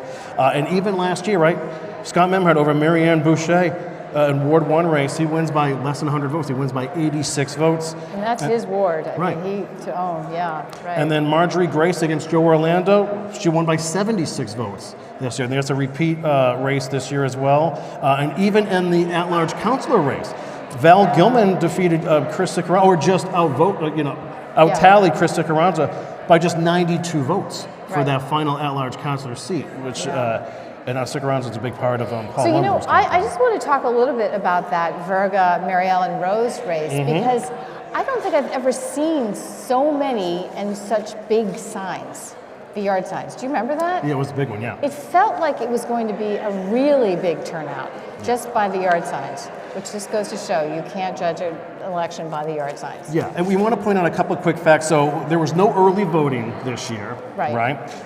The election isn't actually official until 10 days from now, when absentee votes are counted, and of course there's a hand count here too for recounts as well. That just happens naturally here. That's part of the process. I can tell you right now there were 250 absentee ballots requested this election campaign season.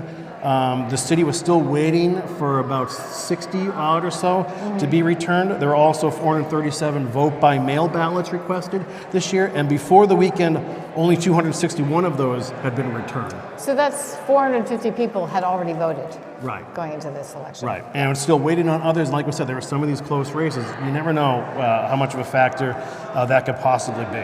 Right. So, okay, what I wanted to also do, Heather, was take a deeper look into Greg Verga's success in the last 2 election campaigns. And his most successful ward in the 2023 election against Mary Ellen Rose was Ward 4-2 that Val Gilman actually just brought up a few minutes ago. That's the Lanesville-Annisquam Award. And let's just remind people that we interviewed Ethan Foreman in the Voters Guide, and he identified Ward 4 as basically the bellwether ward. Right. That's the ward where voting turnout is very high, and that can swing an election.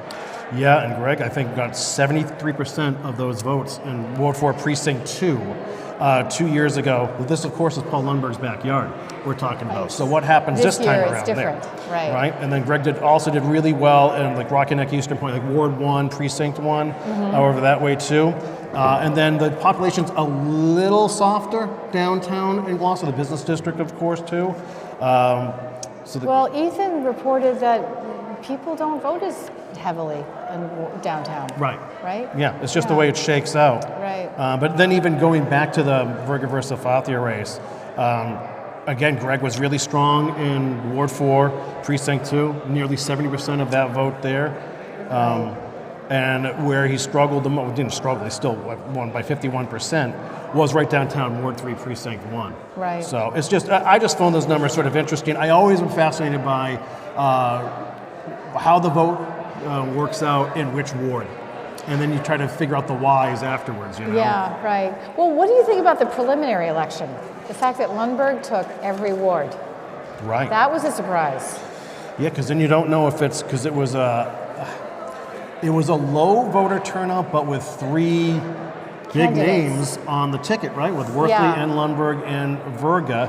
And it did still happen. It was on September 16th, right? So it was still summertime. Not sure if that had any effect on the turnout at all. I don't know what it is, but Paul Lundberg had a very strong showing.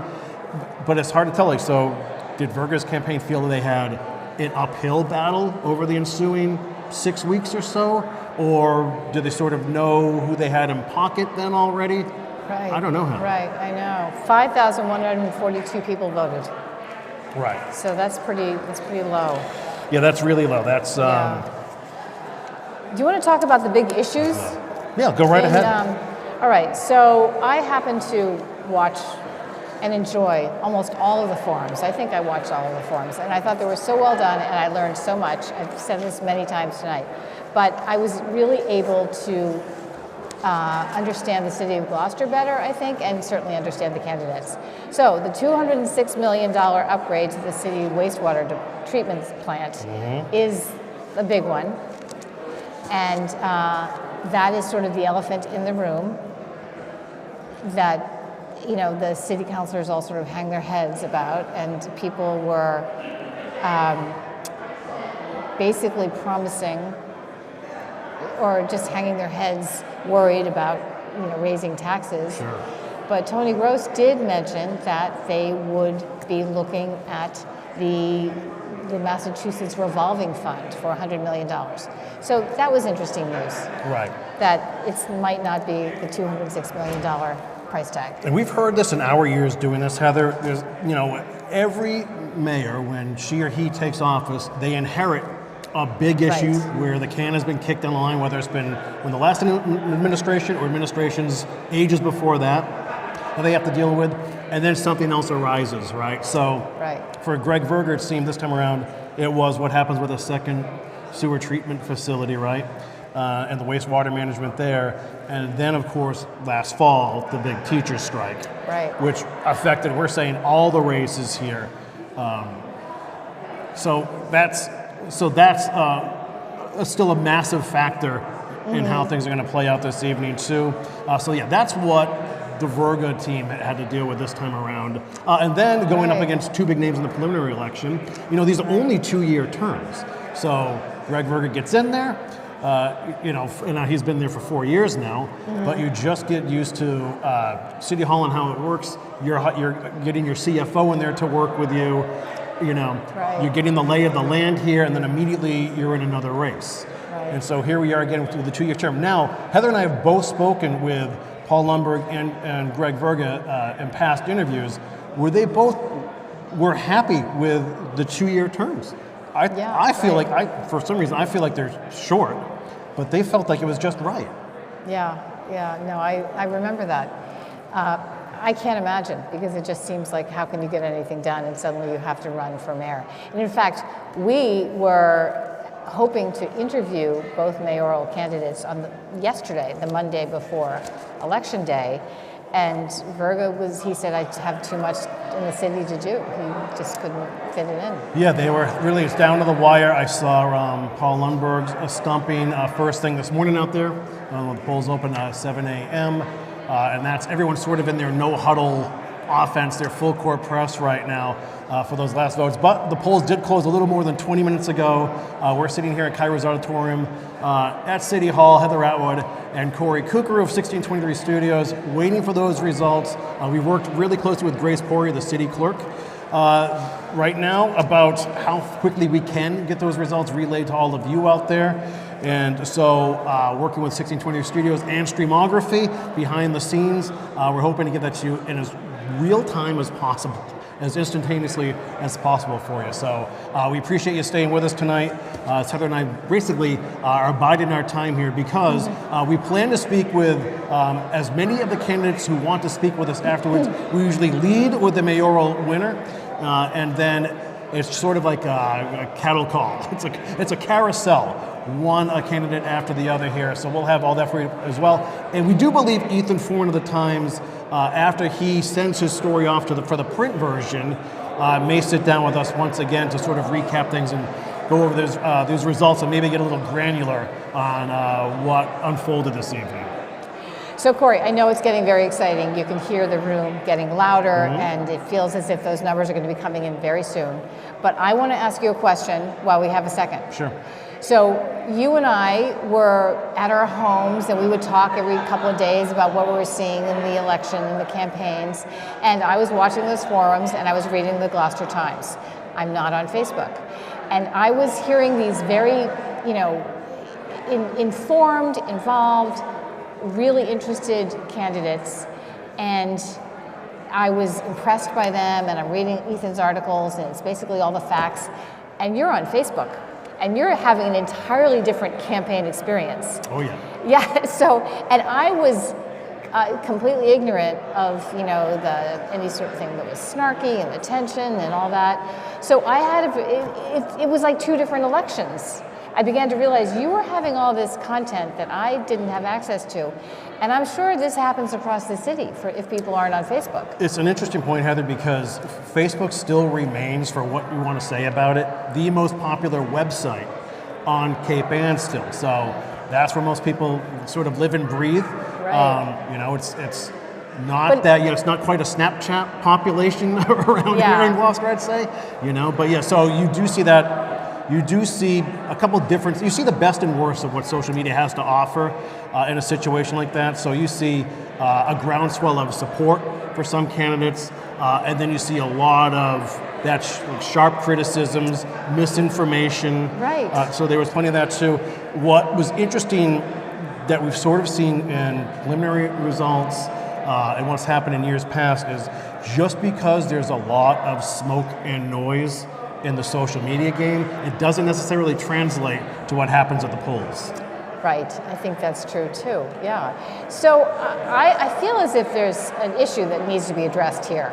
Some sort of, it would be great if there was a stream of information about probably all the news in the city that was more funneled into one spot. A communal pool of information used to be a newspaper, a good newspaper that everybody read, so everyone was getting the same information. But I don't think they are. I think it might be content collaborations moving forward. I mean, you see how we're working with the Gloucester Times, for example, and City Hall. We have a very close relationship with Sawyer Free Library and among others, and it's just it's that whole skywriting, conundrum where everybody wants to be able to have their message broadcast like skywriting, and everyone that you want to see that message sees that message, or has the ability to see that message. And it's a tricky thing. Like, I've tried doing it in my personal life and through my business, is you try to have that funnel, that one-stop shop for information, but there's just so much Exactly. information out there now, true and untrue. How do you corral that? That's why we always hammer home this point. It's the hyper-local level is where you can really, really make a difference and not be soured by what goes on in levels far, far, far above your head and see what's affecting you directly in your community, your children, your elders, our environment, that all really happens here. And you see how nip and tuck some of these races are. And we're expecting a lot of that this evening. Yeah. And just how, we've seen some races where it would have just been one extra coffee date with a handful of constituents, or one break here or there. It could be, weather, something silly, a car breakdown, and someone doesn't vote, or someone's just, and that sort of changes everything. Yeah, and these are big decisions in people's lives. Yeah, it's the real stuff. Yeah. And another thing we want to point out too, there are about 24,000 registered voters here in Gloucester, and 28 people are running for public office this year.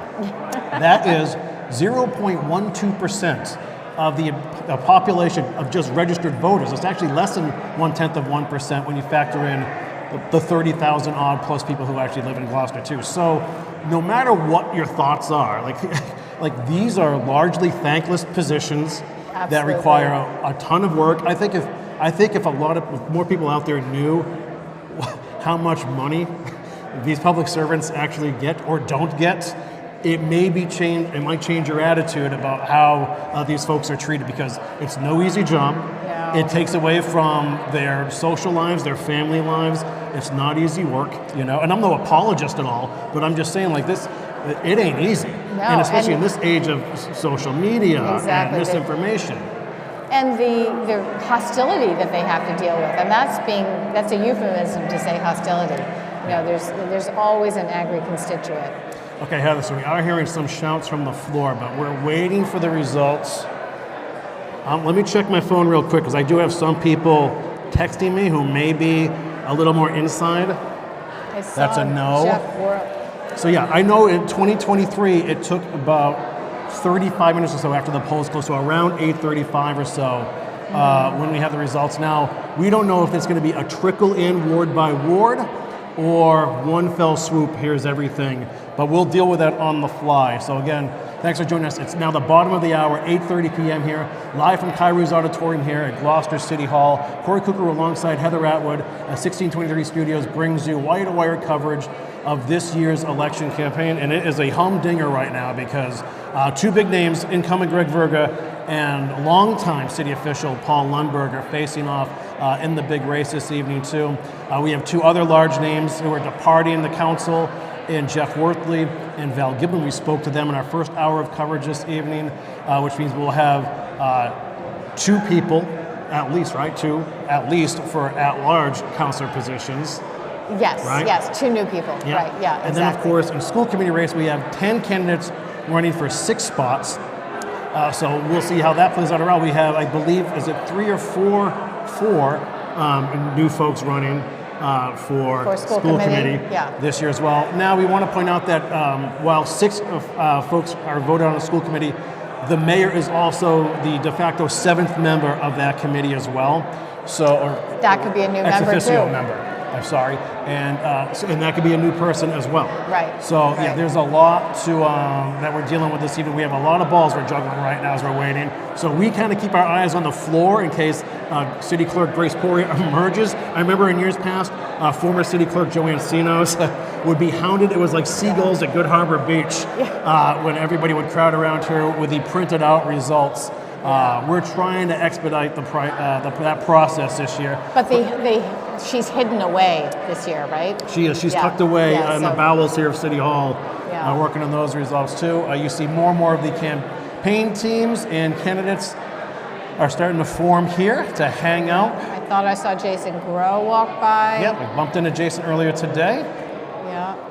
So this should be a good one, Heather. I know. And we do appreciate, we're pretty proud of the coverage that we've been providing here at 1623 Studios. For those of you watching us on Channel 6 or on 1623 Studios YouTube channel. So thanks for being with us. As we sort of are pivoting here as well, we added 9,000 more graphics this year to kind of show you all the breakdowns. We did the voter's guide again this year, which we sort of beefed up even further. And we also interviewed Ethan Foreman and Grace Poirier for that as well.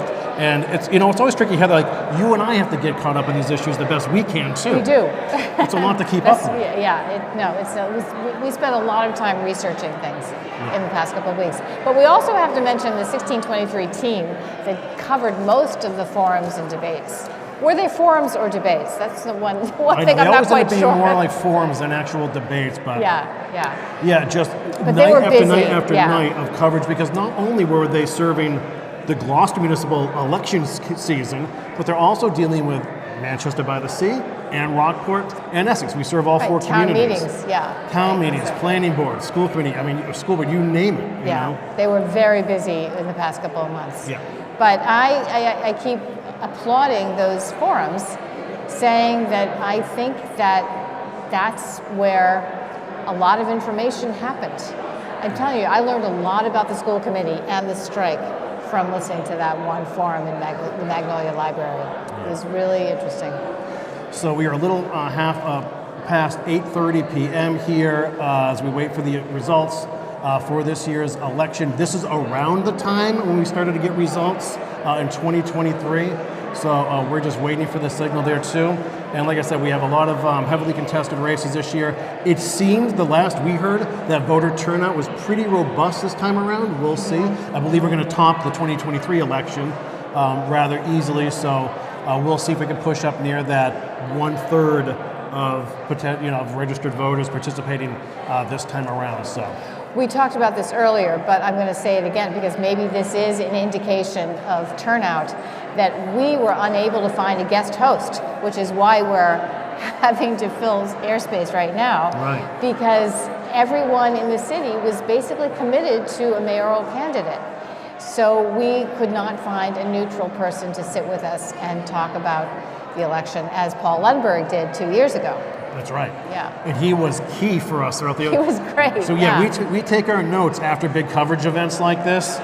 We call it a postmortem, but it was just sort of what can we do better, what went right, what went wrong, and tops on that list was how helpful Paul Lundberg was to be in that seat throughout the evening too. So anyway, we'll see. Paul could be joining us again tonight. So could incumbent Mayor Greg Verga, and we'll try to have as many of the candidates join us tonight as well once those results are finalized. Now, we do want to say once again, the results you see tonight are not actually the official results of the election. That comes another 10 days from now when all the absentee ballots and the vote by mail ballots are accounted for. And if there are very tight races here tonight, there's a recount process.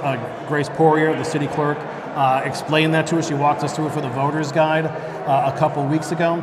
And that requires a hand count. And we witnessed that in real time 4 years ago too. That was pretty crazy. And I remember. And the candidates have to request it. That's right. So, but that was Tracy O'Neill and Barry Pett. Yeah. And I remember Frank Margiotta was involved in something years ago too, because I remember he and his family were waiting for word there as well, and that came down to a final tally too. Well, he was a write-in. He ended up being a write-in. Because he moved from Ward 3 to Ward 4. Right.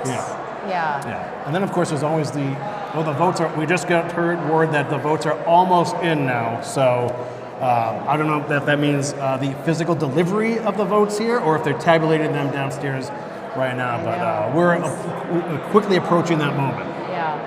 This is the moment we've all been waiting for, that's for sure. A lot of people.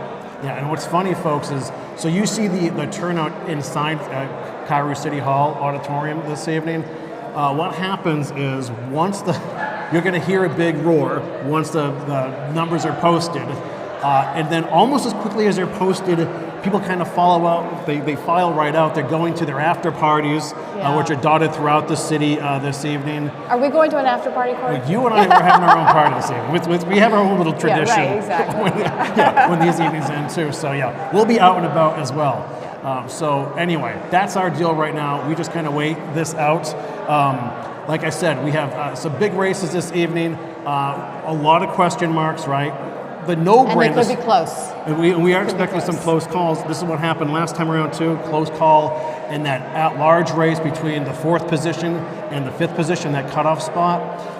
And we also had ward races. We had 2 of them that were decided by less than 100 votes, right? So, and that included the Scott Memhard race, and now we have the a repeat race between Marjorie Grace and Joe Orlando in Ward 3. So we shall see. And of course, the Donald Geddes and Dylan Benson race in Ward 2 happened 2 years ago as well. So another layer of interest there. Benson ran against Geddes 2 years ago? No. Benson ran against, I thought. No, Epstein. Oh, that's right. It was Epstein. Yeah. That's right.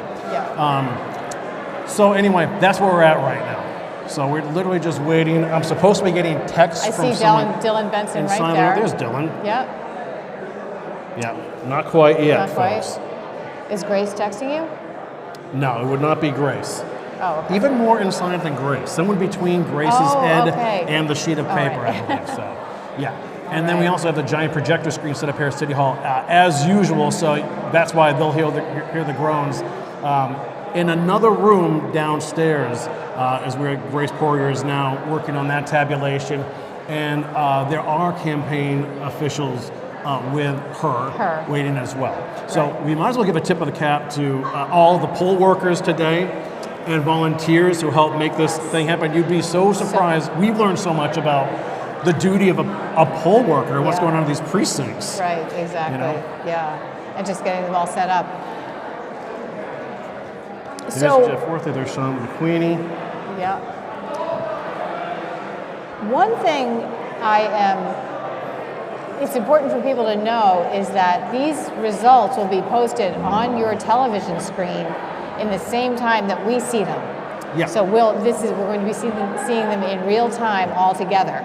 So as you see it on your television screen, we will be seeing it for the first time. Yeah, and when I'm grabbing my phone, I'm just trying to get a heads up that, hey, here the numbers are coming. But we also have Emily Games of our from 1620 Studios with a whiteboard directly behind our camera person, Joan Boyven, right there to fill us in ASAP. So that's it. We kind of knew it would take this long to figure things out, right? You have the voting, the ballots being transported from Lanesville and from Magnolia. It is now 8:40 p.m. now, so the polls closed just over 40 minutes ago. And more people are filing in, so this is sort of where things sort of come to a head. So what they do is they send the chip from each each voting polling spot. Right. Right? Yeah, every polling location, right. Yeah. So that chip is sent in, and then at each precinct is the printout is actually posted on the site. So people in those precincts will know before we will. Yeah, they'll know who their ward councilor is. Yeah, exactly. Until they start, right? Yeah, exactly. Yeah. Exactly. Which is interesting. Yeah, so once again, Corey Cooker alongside Heather Atwood at 1620 Studios brings you continued coverage of the 2025 Gloucester Municipal Election. The polls have closed. We're waiting for the results for all of tonight's races. We don't know if it's going to come in dribs or drabs or a one fell swoop, but we're here for it either way. So obviously the big topics tackled this year: affordable housing, the working waterfront, downtown parking, remnants of the teachers' strike and what moves on with the school next. Wastewater management. There's a lot of big ticket items, and it seems to be these items that just don't seem to go away. Like, these are things that we're just going to have to deal with moving forward. Housing. Yeah. And a lot of the discussions were saying, people were saying in the discussions, we've had enough plans. We're done with plans. It's time to actually do something about housing. Yeah. So I think that will be something for these candidates in this term to say there's going to be a lot of demand that we get some action. Right. So, but what's interesting is how those topics they just stay with us. The housing crisis is a real thing. But what we've learned a lot throughout this campaign season and in years past too is Val Gilman just said there's no magic solution to this, but we do need some magic because there is very limited space, and some of that stuff is no fault of the city. There are only so many parcels out there that you can do something with, and how and when can that begin? So these are all big things we have to deal with you know, it's interesting to me is that real estate market in our neck of the woods doesn't seem to be softening at all. No, where it does in no, other it doesn't. places, you know. Right. And we're surrounded by the ocean, at least on 3 sides of us, depending on where you live. So I don't know if that's going to change anytime soon. You know, I remember growing up here too. The big concern after high school or your college age is, how can I afford to stay here? Do I have a job now for me here in Gloucester? You know, and it's tricky. Can my kids, you know, we be able to raise my kids here and send them to school too? So massive issues. You know. Well, 2 of the council candidates. Okay, we just got word too that we're just waiting for one final ward to come in. We're not sure which ward that is, but once that one ward is in, we will have those results for you ASAP. I was just going to say that was an issue with 2 of the councilor candidates, that their children can't live here. Right. And one was Alexandra Grace, who we have interviewed on Cape Ann Today in the past. Marjorie Grace's daughter is a lovely musician and teaches music lessons here and performs around the area, and she couldn't afford to live here. So Marjorie built an apartment in her home, which is one of the ways that they're talking about expanding housing across the city. Yeah, zoning and permits, and then of course the parking situation is always a huge topic here as well. Right. You know, and where can you do it? What happens with the I-4C2 law? And the city is largely hamstrung when it comes to things like this too, right? And we spoke with Mayor Greg Verga not long ago, speaking about that what you know as the old Tallies parcel, you know, sort of where Washington Street begins, and down towards Commercial Street there. And that's owned by a multi-billion-dollar corporation who couldn't care less about moving that or making it serve the community best too. Okay, one of my favorite lines from the forums was Patty Page said, "Do we have a housing crisis or a crisis of greed?" Right? Right? There's something you know, to consider. It's a good question. Yeah. So if you're just tuning in, we have yet to get the numbers in on this year's election, but we did just hear a few moments ago that we're waiting for one final ward to be accounted for, and then we will share those numbers with you in real time. We are synced up with the spreadsheet right here at City Hall. They'll feed right into our graphics. And you won't be staring at a spreadsheet. We actually souped them up this year too. So you're looking at pretty graphics brought to you by 1623 and Streamography as well. And then we'll break down each race, and then we will be sitting with many of the candidates this evening afterwards for their results, for their reaction to tonight's results. So you see we have Verga and Lundberg going for mayor. It's Prendergast, Kimberly, Groh, Page, McQueenie, and Gross for councilor at large. School committee, we have 10 folks running for 6 spots. So you have all your incumbents, Clancy, Weeson, McKean, Melvin, Prince, and Minio going up against Taber and Liakis, and Daigle and Hodgkins. So, and then of course we have 3 contested ward races, wards 1, 2, and 3, and then ward 4 and 5 uncontested. That's Frank Marjot in ward 4 and Sean Nolan in ward 5. So interesting stuff all around. 28 folks ran for public office in this election cycle. That's up, I believe, from 25 in 2023. But still, that is only 0.1% of registered voters vying to run for public office. So be gracious out there, folks. It is no easy task doing this. It's pretty time consuming. And we've heard from Val Gilman and Jeff Worthley earlier. You know, they love what they do, and sometimes some folks just physically can't do it anymore. Right. So. Right. Yeah. Well, that was interesting that Jeff Worthley alluded to the fact that a city councilor is paid $31 a day for the work they do.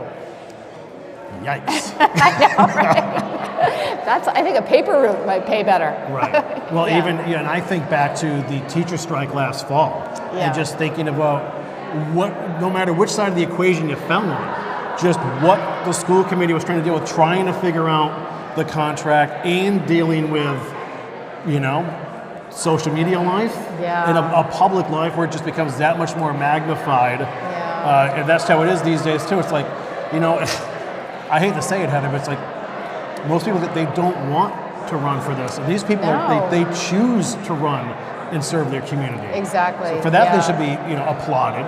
And term after term. I mean, some of the people in the school committee, those incumbents have been there many years. Yeah. Kathy Clancy and Melissa Texera Prince. Yeah, absolutely. No, and one of the things they talked about that was so painful was to be told that they don't respect the teachers when they've been so involved in the schools for so many years with their own children and grandchildren. Yeah. So that was a tough moment for them. I heard another interesting point too, Heather, along the campaign trail this season. It's usually when the newcomers come to the race, it's new energy, right? They always, some will tout that they are more connected to a youthful vote that can represent younger voters and sort of turn the tide. The voter turnout for ages 18 to 29, I believe, in the city is less than 10%. I think it was 8% a couple years ago. So that's tricky. Now, the population is aging here, but still, those are pretty weak numbers, right? I don't know. I think it's something to really talk about, this, the way people can absorb the news and the news in their community. Because if young people are not getting any information, it's these are big decisions, and just voting is an important civic action, and it does define your community. So if it's not happening, or it's not happening in an informed way, it's a problem. And I'd be really interested to see what those final numbers are tonight regarding the turnout, because in these hyperlocal elections where the margins are so narrow, turnout is the biggest factor. And it ought to be again this year. It definitely is this year if you're going to leave 2/3 of potential voters on the sidelines, Right, exactly. We've never waited so long for the results, right? Right, we've got to be around 8:45 or so, maybe even 8:50. 10 of, I think. 8:48 here, local time, as you're watching continued coverage of the 2025 Gloucester municipal election. The polls have closed close to 50 minutes ago, and we are waiting for those final results. If I look away at my phone, folks, please don't take it personally. I'm waiting to see. People are gathering at the door, sort of. Yeah. And then, as I said, once those results are official, you're going to see them flash on the screen, and we'll walk through all of them with you, and then we'll bring you as many candidates as possible, beginning with mayor-elect, and we will take it from there. So this is a very familiar scene. You start to see more of the campaign folks sort of trickle in to Kairou's auditorium. I haven't seen Verga. Have you seen him here? I have not yet either. I mean, you have to imagine at some point, unless it's really too close to call, there's probably a phone conversation going on between Paul Lundberg and Greg Verga, right? Right, I know, exactly. Even though these results won't be official, they could be definitive either way. So, okay, let's reset the table, folks. Hi, I'm Corey. She's Heather. We're with 1623 Studios, and we are bringing you live coverage of this year's election here in Gloucester. We are waiting now, as we have been for close to an hour, for those results to be tallied.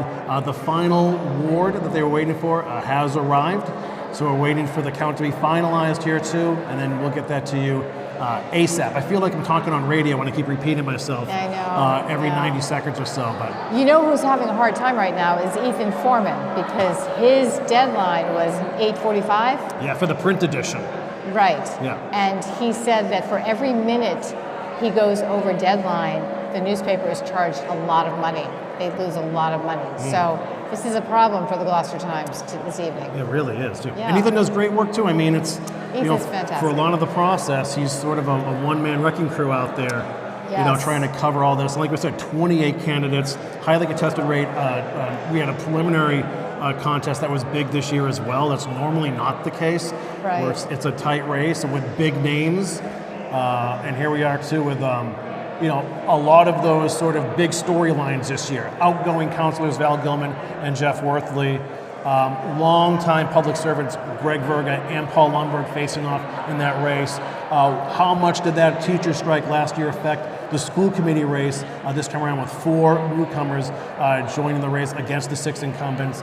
And then, of course, we have 3 ward races. One is a repeat from 2 years ago.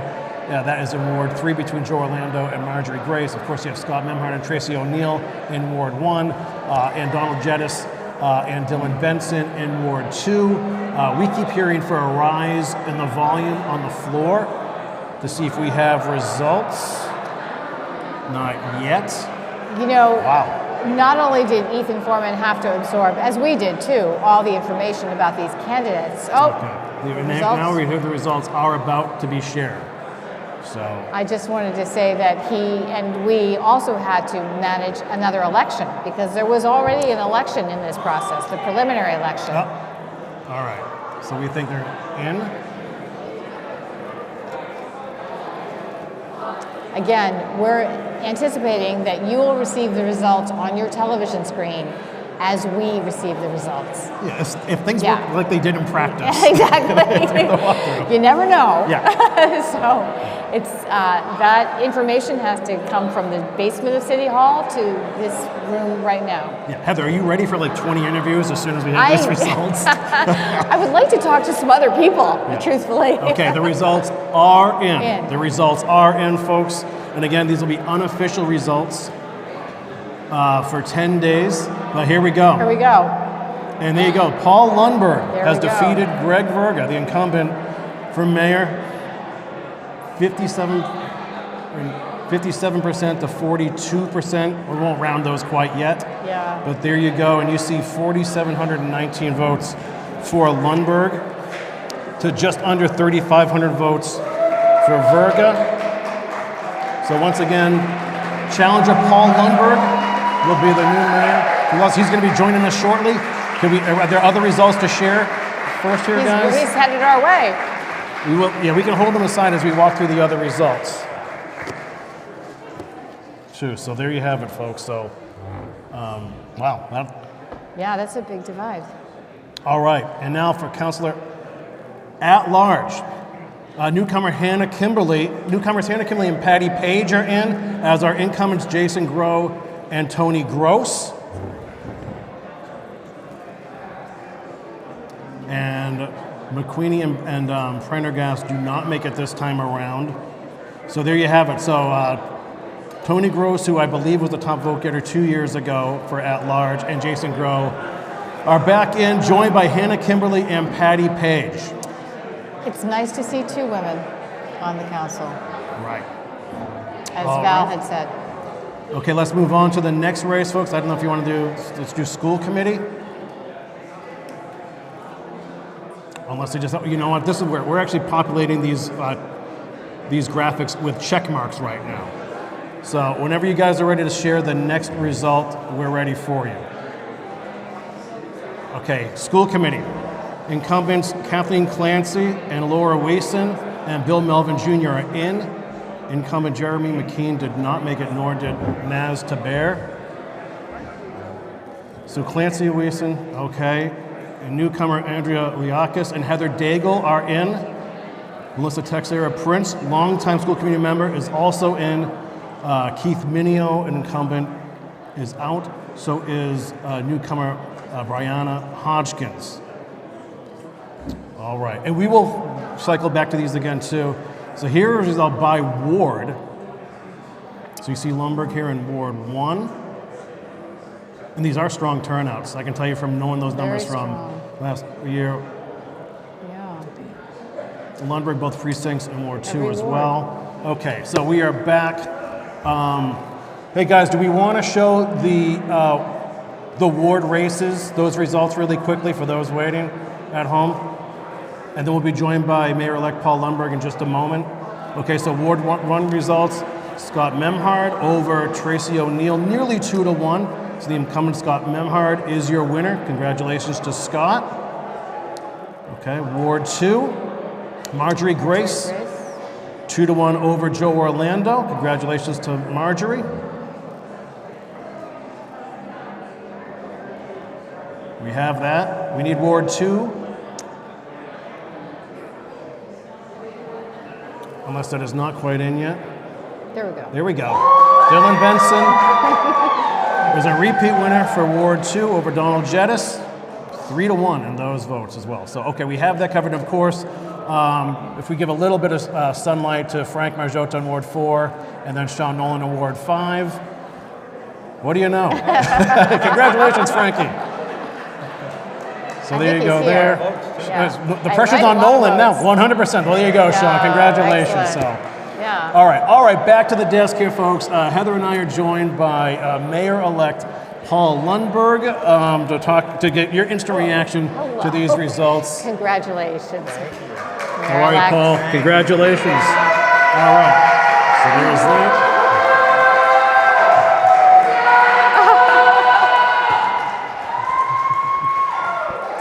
All right, Paul, so hold the mic up high because we need you on that. Hold the mic up high. Yeah. I will. And I guess, Paul, congratulations. I think she And- voted for you. That's not your wife, is it, Paul? Yeah, right. Okay, that's not, no? Okay, I'm holding the mic up close now. There you go. Yeah. Time for me to talk. Yeah. So congratulations. Thank and you. Obviously, your reaction. Well, my first reaction is 2 years ago, the three of us were sitting right here on this Right. stage, and you had asked me to give some color commentary on the races that were before the city at that time. And, we talked a lot about the amazing gifts that the candidates brought to the races. And all, mayor candidates, city council candidates, and school committee candidates. We are blessed in this city with people who really want to give back to the city and are trying to find a way to do it. And this election, this time also proved that. We are so fortunate that we had the competitions that we did. The voters are the ones who decided or the ones who are going to benefit from this. And I'm so proud and I am so humbled by the confidence that the voters have showed me today. Yeah. Paul, was it difficult running against Greg because you've worked together for a lot of time, for a lot of years? So I'll be a little nerdy. Our campaign philosophy was we weren't running against Greg. We were running for the city of Gloucester. We wanted to give the citizens a choice. Thank you. We felt, individually, we felt that the citizens deserved a choice of two qualified individuals for mayor, and that's what they got. And then we were able, over the course of the months, to demonstrate and to display what we thought our visions were, and the voters got to pick. And that goal was a really important goal. So I want to be a little nerdy too, since Good. we have you. Let's just start. You had talked about how you had wished Virga had been more of an advocate for housing. correct. And you had worked on the housing production plan. Yes. You were part of that working group. So what are you advocating for right off the bat? Right. So the problem of affordable housing is really difficult, and there's no one solution. There's 100 little solutions, and they are really kind of in the weeds. They are changes in the zoning, things that we can tinker with. The city does not create housing. It does not build housing, but we can influence how housing is built. And some of the zoning proposals that the Housing Production Plan Committee proposed that failed in the City Council 3 years ago are ones that still have great value, and we are going to bring them out of retirement and dust them off and see if we can't educate everyone as to why they are of benefit to them. We are always going to pay attention to neighborhood character. That is the essence of what we try and achieve in any governing situation. But we can also improve affordable housing and maintain the neighborhood character, and we're going to do that right away.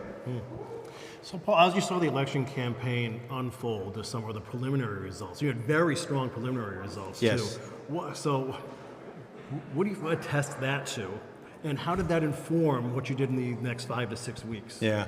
So what I attribute that to is the retail politics that we did, the identifying the voters who are going to make these decisions, which ones were going to come to the polls, knocking on their doors and addressing their issues specifically. People really want specifics, and they want them about what's going to happen next, not what happened last year and the year before. They really want to know what's going to happen next, and that's the theme that we had, and that resonated with the people. And sure enough, in the preliminary, it resonated pretty soundly with them. And so we just kept on going. We had a plan to continue to communicate those themes, and that's what worked. So. So, what do you tackle first? Well, Housing. I just talked about housing, Yeah. and we're going to do something. We're going to do something about that. The other thing that is important that sometimes gets forgotten is the mayor is also a member of the school committee by virtue of the city charter, and so I was also running for school committee. And the thing that we as a city control probably more than anything else are the quality of the schools. That is something that we, of course, we have a lot of funding requirements that we have to rely on outside sources for, particularly the state. But we control the curriculum, we control the energy, we can control the focus that we all make and the goals that we should set for our students. The students who graduate Gloucester High School are entering a competitive world, and we're going to make sure they are really competitive. And so that's something I take very seriously, the mayor's role as a member of the school committee. Paul, what do you think your greatest strength is? And what will you bring personally to this building? So I think that of all the things that I've learned over the years in my civic career and my business career is communication, and having our constituents understand what it is we're up against, what are the issues, and making sure that they are partners in understanding the problem, so we can be partners in the solution. In my business career in the railroad industry, we had to do that. Our employees worked 24/7, virtually without supervision, and they needed to have the tools to do that. Those tools were the knowledge of the goals and the ability on when to ask for help and when they didn't need to ask for help, and my ability to communicate on a level that makes that understandable for people. I think that's my greatest strength. So now we have this transitional period over the next couple of months. Can you explain this to us 2 years ago? Amazing. Well, Oh boy, I wish I could watch that tape. What do you do in the next 8 to 10 weeks here before you actually take office? Yeah. The first thing is to make sure that the employees of the City of Gloucester know that this change of leadership is one that's a positive change for all of us, and that together we are going to be an incredible team. And I'm going to encourage that feeling of teamwork. We remember that those of us who work for the city, we do not work for a person. We work for the citizens of Gloucester, and that's a really important concept. So that's one of the things I'm going to be doing in the next early part of this transition, is to make sure that all the employees, and many of whom I know from my days on the City Council, that we establish that relationship right away, that we are here to do this job together, and we're going to do it really, really well. Are there any issues that you wish had come up in the campaign season that weren't touched upon enough, or something that you feel strongly that just didn't come up at all? So the one issue that came up, and we had an incomplete discussion, is the business atmosphere in our city, and what the city can do to be a good civic business partner to the small businesses and to the large businesses. You know, one of the things that's really important for a city, and especially for us, because we are fortunate enough to have an industrial base, that the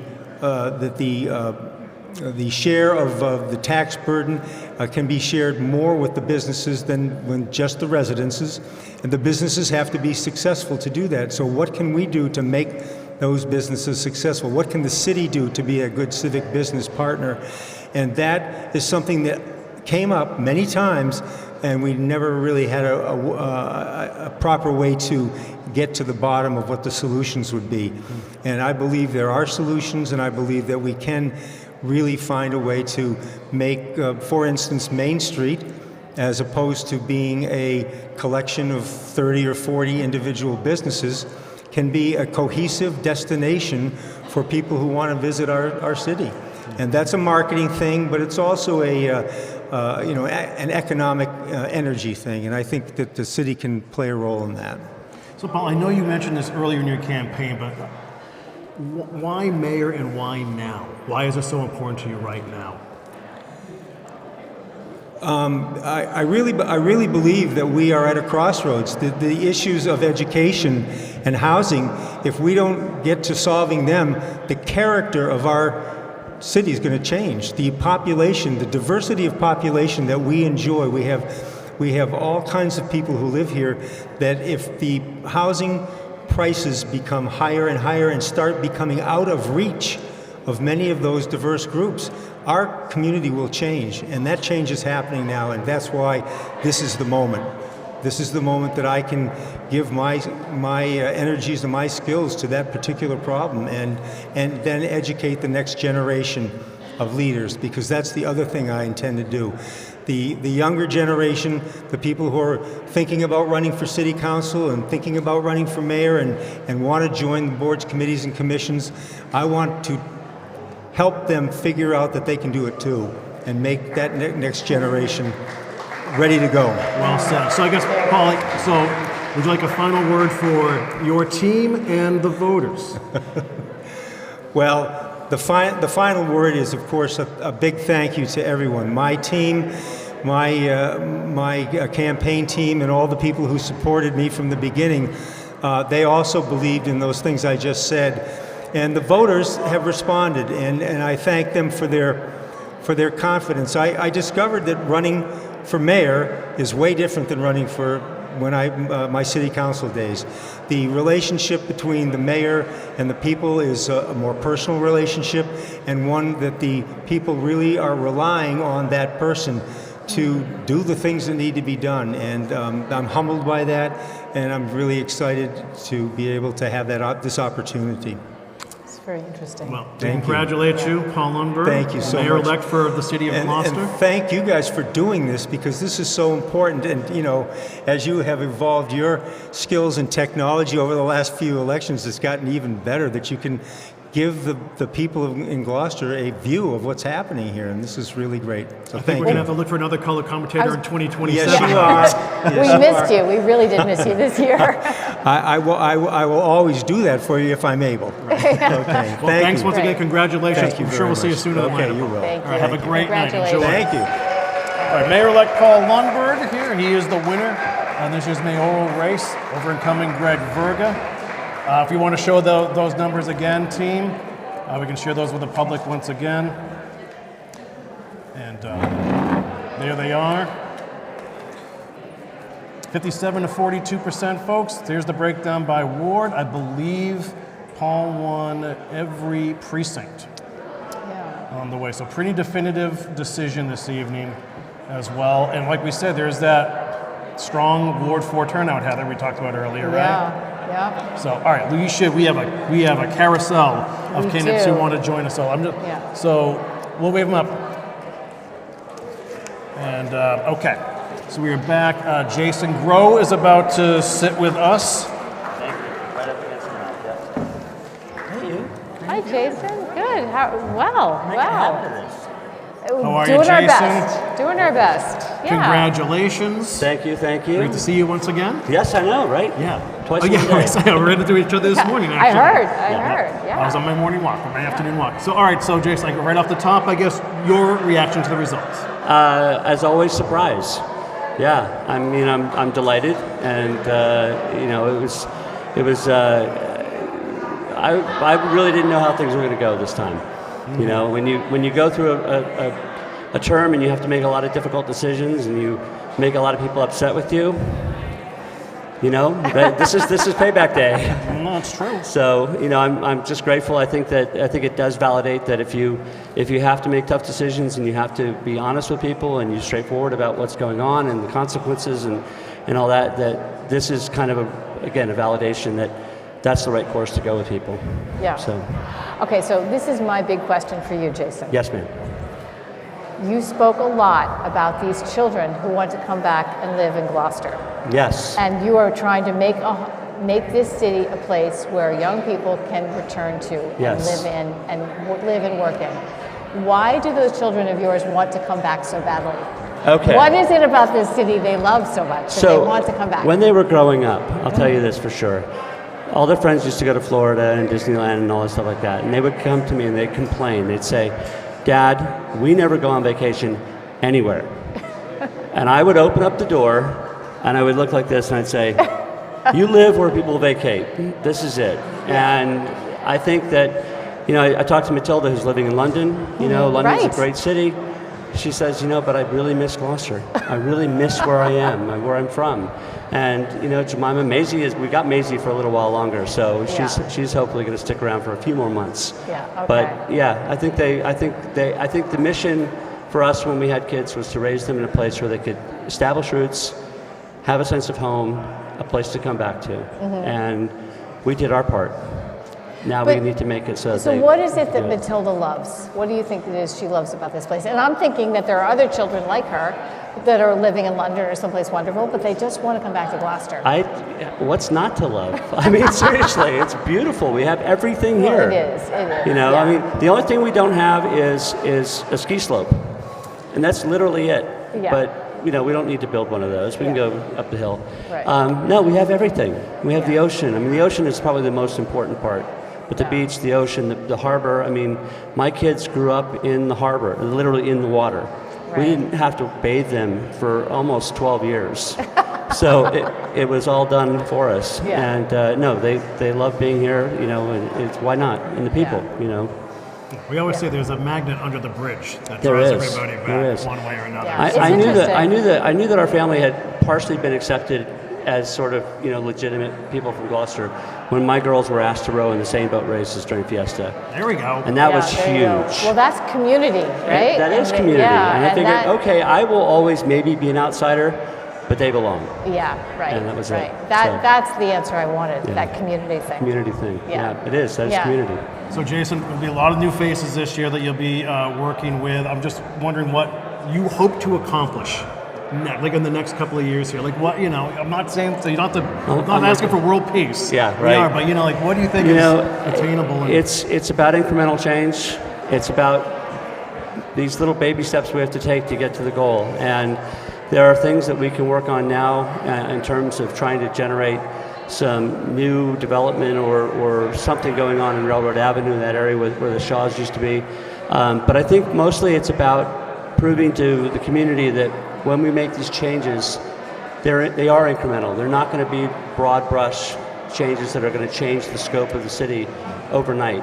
That you make little changes here, little changes there, and you build up to what you're hoping to accomplish.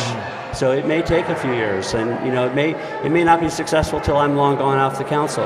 But as I said in my speech to 1623, that build not for today alone, but for tomorrow alone, or for tomorrow as well.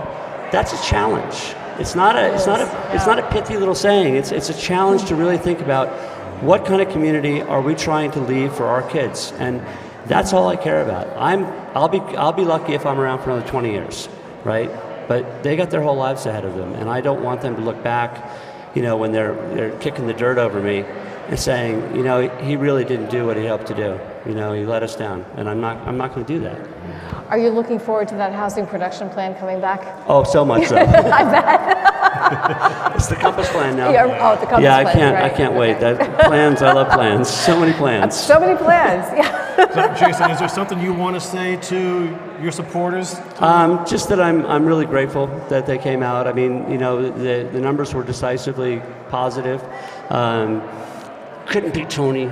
But, it could have gone a much different way. And, the people, I think, like I said, stepped up. They recognized that these decisions are hard to make sometimes, and that, we're doing the best we can to move things forward as incremental as we can. And I'm grateful for that support. Well, we thank you for your service and congratulate you on tonight. And look forward to working with you, especially for the next 2 years forward or to so. it. It's right? good to see you. We'll make a habit of this every 2 years. Yeah, let's do that. Good plan. Thank you. Thank I'll you. see you on the streets again. Yes, Jason. indeed. Okay, Take thank you care. very much. Jason Grove, folks, at-large councilor-elect. Once again, the incumbent is back in. He was one of the top vote getters. I think he was second, right, just behind Tony Gross, too.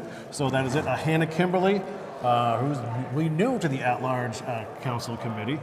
But not new, we know her from Cape Ann today. Oh, absolutely, we do. Yeah, we've known Hannah for quite some time too. So, again, if you guys want to show the at-large results once again, real quickly, Hi, folks. congratulations. Thank you. Yeah. If you hear me on the floor, there we go. So, Hannah, as you join us, hello and congratulations. Thank you so much. And your reaction? I'm very excited. Yeah. Absolutely. I'm excited to get to work. How did the campaign feel for you?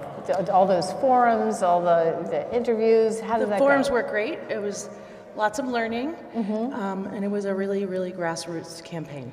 And what do you mean by that? Just lots of people helping and not a lot of money. Yeah. So, why do you think your message resonated with voters? I mean, you're not new to this realm, but there was a resounding number of votes to get you in there. Yeah, I think probably my association in some ways with the League of Women Voters, with the Human Rights Commission, also with Women's Equality, Cape Ann, We Can. There's a lot of folks there, and people just got the word out, sent postcards to their friends on my behalf, made phone calls, and I think people liked what they heard. Yeah, and I think what hit home for a lot of people too is you're reflecting on how the housing crunch has affected you directly. Absolutely. Yeah, me and so many others. Yeah. So you are, as you just noted, you're the president of the Cape Ann, the League of Women's Voters Cape Ann, Human Rights Commission chair, and We Can. So you're very active in those organizations. So what pushed you to run for office? Mostly my work in civic engagement, really. Is there something you felt like you could accomplish in particular, or generally? I think generally just helping. I already do things to help out around the city, and this would be the next step forward. But Hannah, it's not easy being a public servant in this day and age, right? With No. social media, misinformation, we could go on and on and on. Yeah. So how do you plan on navigating that? Do you feel prepared for that? I mean, we know, like we said, that you've been contributing in so many ways for so long. But do things feel different out there? Well, I'm not a huge social media person to begin with, and my philosophy about social media, in terms of me personally, is what other people say about me is none of my business. Well said. Yeah. What are some of the issues that you can't wait to sort of sink your teeth into and help out as an at-large counselor? Housing affordability is a big one Yeah, for me, but I think it is for so many people. yeah. And that just seemed almost like items 1 and 1A for you through the campaign. Like, that's just really how it is, and that's just the state we're living in right now. Well, I've had friends move away, colleagues move away. It seems like Maine is very popular. New Hampshire is very popular. Yeah. I've had colleagues who commute all the way to Maine and New Hampshire from Massachusetts. So I think it's something that touches all of us. So Jason just mentioned the Compass Plan, which was formerly the Housing Production Plan. I'm sure you're aware of all the dynamics there. Are you looking forward to getting involved in that kind of work, thinking about rezoning again? I would be. Someone asked me about committees, and I said, I haven't thought about committees yet because I'm not there yet. Yeah. And I don't want to jinx anything, Yeah. so. But there was also a lot of talk about, can we have in the forums, let's quit with the plans and just get Get it done. Get it done, right? Yeah. So what would you love to see finished in 2 years when this term is over? Got any ideas? I would like to see us further along in housing affordability. That would be my main thing. I think we've got a good council who can work together, which is really exciting. And so we'll see where we go. And lastly, do you have a quick word for your supporters tonight? Yes. I want to thank, where's the camera? There they are. You can use the middle one there. Thank you all so much for your support. Even of those of you who I don't know, that was magical for me to drive around the city and see my signs at people's yards that I don't know who they are. Thanks for writing postcards on my behalf and for reaching out to your friends and neighbors. I really, really, really appreciate your support. Well, we congratulate you, Hannah. Welcome to the council. And I'm sure we'll be chatting sooner than later as well. So have a great night. Enjoy. Thank you. And thanks for your service, too. So Hannah Kimberly, newly elected to at-large council. It has been a big night. You can even flash up. I think Tony Gross is about to join us, too. Yeah, there we go with those at-large results. And Tony, the top vote getter, as he was in 2023. 5,000 plus. Big numbers. Big from numbers. Tony. Do we have a number in total turnout? Well, we must have it somewhere. I don't know if we have it on us, but it feels like we're somewhere between 2023 and 2021 as far as turnout goes. Tony Gross, congratulations once again. Good to see you. Thank you. Good to see you too. You know, the crowd goes wild. The crowd goes wild. I feel like we just did this with you. Just 2 years ago. Yeah. Just 2 years ago. Yeah. So, Tony, we're asking everybody right off the top your reaction to the results. Very pleased. Got to say that. I think it's a reflection on, the work we've been doing the last 2 years. Taking into consideration what the citizens of Gloucester want and need, and that's how we've run the city council. Yeah. Go ahead. You have something? Yeah, I want to ask you this question. I was so struck in the forums by your practicality. And your practicality and also your a little bit of grandiosity. In one sentence you said, the city council needs to work on civility. And then the second thing you said was, and the city needs a new website. So to me, that was seeing the forest and the trees. Tell me about that. Well, you sort of summed it up. We do need to, you need a real good platform for communication in the city. And we as the leaders of the city also need to be very respectful of each other so that spreads throughout the city, who we should be also respectful of our citizens.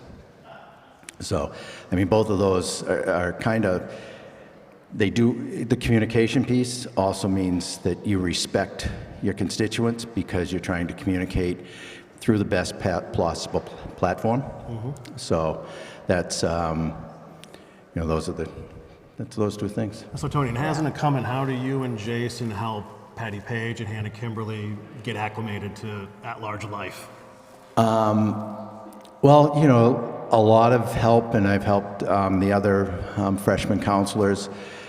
They call, they want to know, what's the situation, and I don't guide them to my point of view. I just guide them to the situation and the facts and how to come to their own conclusions. So I think that's the best method to get, they didn't vote for one person, we voted for 9. So we should be able to learn from each other. Somebody very wise once said to me, you can't learn anything from people you agree with. And I think that's a very good point. So you have to be able to take into other points of view, but you also have to have all the information. You have to know how to access that information, and I think that's the best way to help them out. Mm-hmm. What do you want to say to your supporters tonight? Because top vote getter for at-large, not the first time that's happened. No, that's going to feel great. I gotta say, it really does. It's very gratifying. I've put a lot of hard work into the city for a lot of years, and I'm really proud of the fact that the citizens of this city feel worthy to cast their vote for me, and I would really like to thank them very much for that. Well, Tony, we thank you for your service once again and spending some time with us. You want to sneak in something? Yeah, I have one more question. Go ahead. Is it harder to be a city councilor or a fisherman? Depending upon the breeze. Which applies to both, yeah. So they both have their own set of skill sets, their challenges, but I really do enjoy them both. Fish don't talk back. There's that. They can fight back. Well, thanks once again, Tony. Thank you very much. Well, Really thank you guys for appreciate it. doing this, and thank you everyone who voted for me. Thank you very much. Yeah. Have a great night. Thanks. Enjoy. Thank you. All right. Tony Gross, once again, Thank an you. at-large council for the city of Gloucester. I believe, is Marjorie Grace with us next, Emily? Marjorie's next. Okay, so if you want to show the Ward 3 Ward Council results. There's Marjorie. Sound victory over Joe Orlando for the second election in a row. She's about to sit down with us, so That was great. We heard from a few different corners throughout the political season how impressed people are by Marjorie, and so are we. Hi, Marjorie. Hi. Good to see you again. Congratulations. Thank you. Good to see you as well. Thank you very much. Yeah. So I guess your initial thoughts and reaction to the results tonight. Well, you know, I was extremely nervous going into this. I never assume anything. You know, you know, you never know what's going to happen. No matter how hard you work, you never know which way the chips are going to fall. So I'm grateful. I appreciate Mr. Orlando stepping in and throwing his hat in the ring. I think it's really important when people are willing to get involved. So I appreciate that, and I congratulate him on his efforts. Yeah. Well, every ward presents its own challenges, but Heather and I often talk about, we were quoted, I believe, when she ran in 2023, about how everything sort of happens or goes through. It's the best Ward 3. quote. Anything that comes in through Gloucester, it touches Ward 3 in Yep. one way or another. Yep, there's no way you're getting into Gloucester without going through Ward 3. Yeah. Not even if you come by boat. And every decision makes a parking problem in Ward 3, right? So now that you've been in that public servant position for a term now, how has it shaped you and what you hope to work on moving forward? You know, it's listening to constituents is how you shape where you're going forward. You know, one of the biggest concerns with Ward 3 is parking.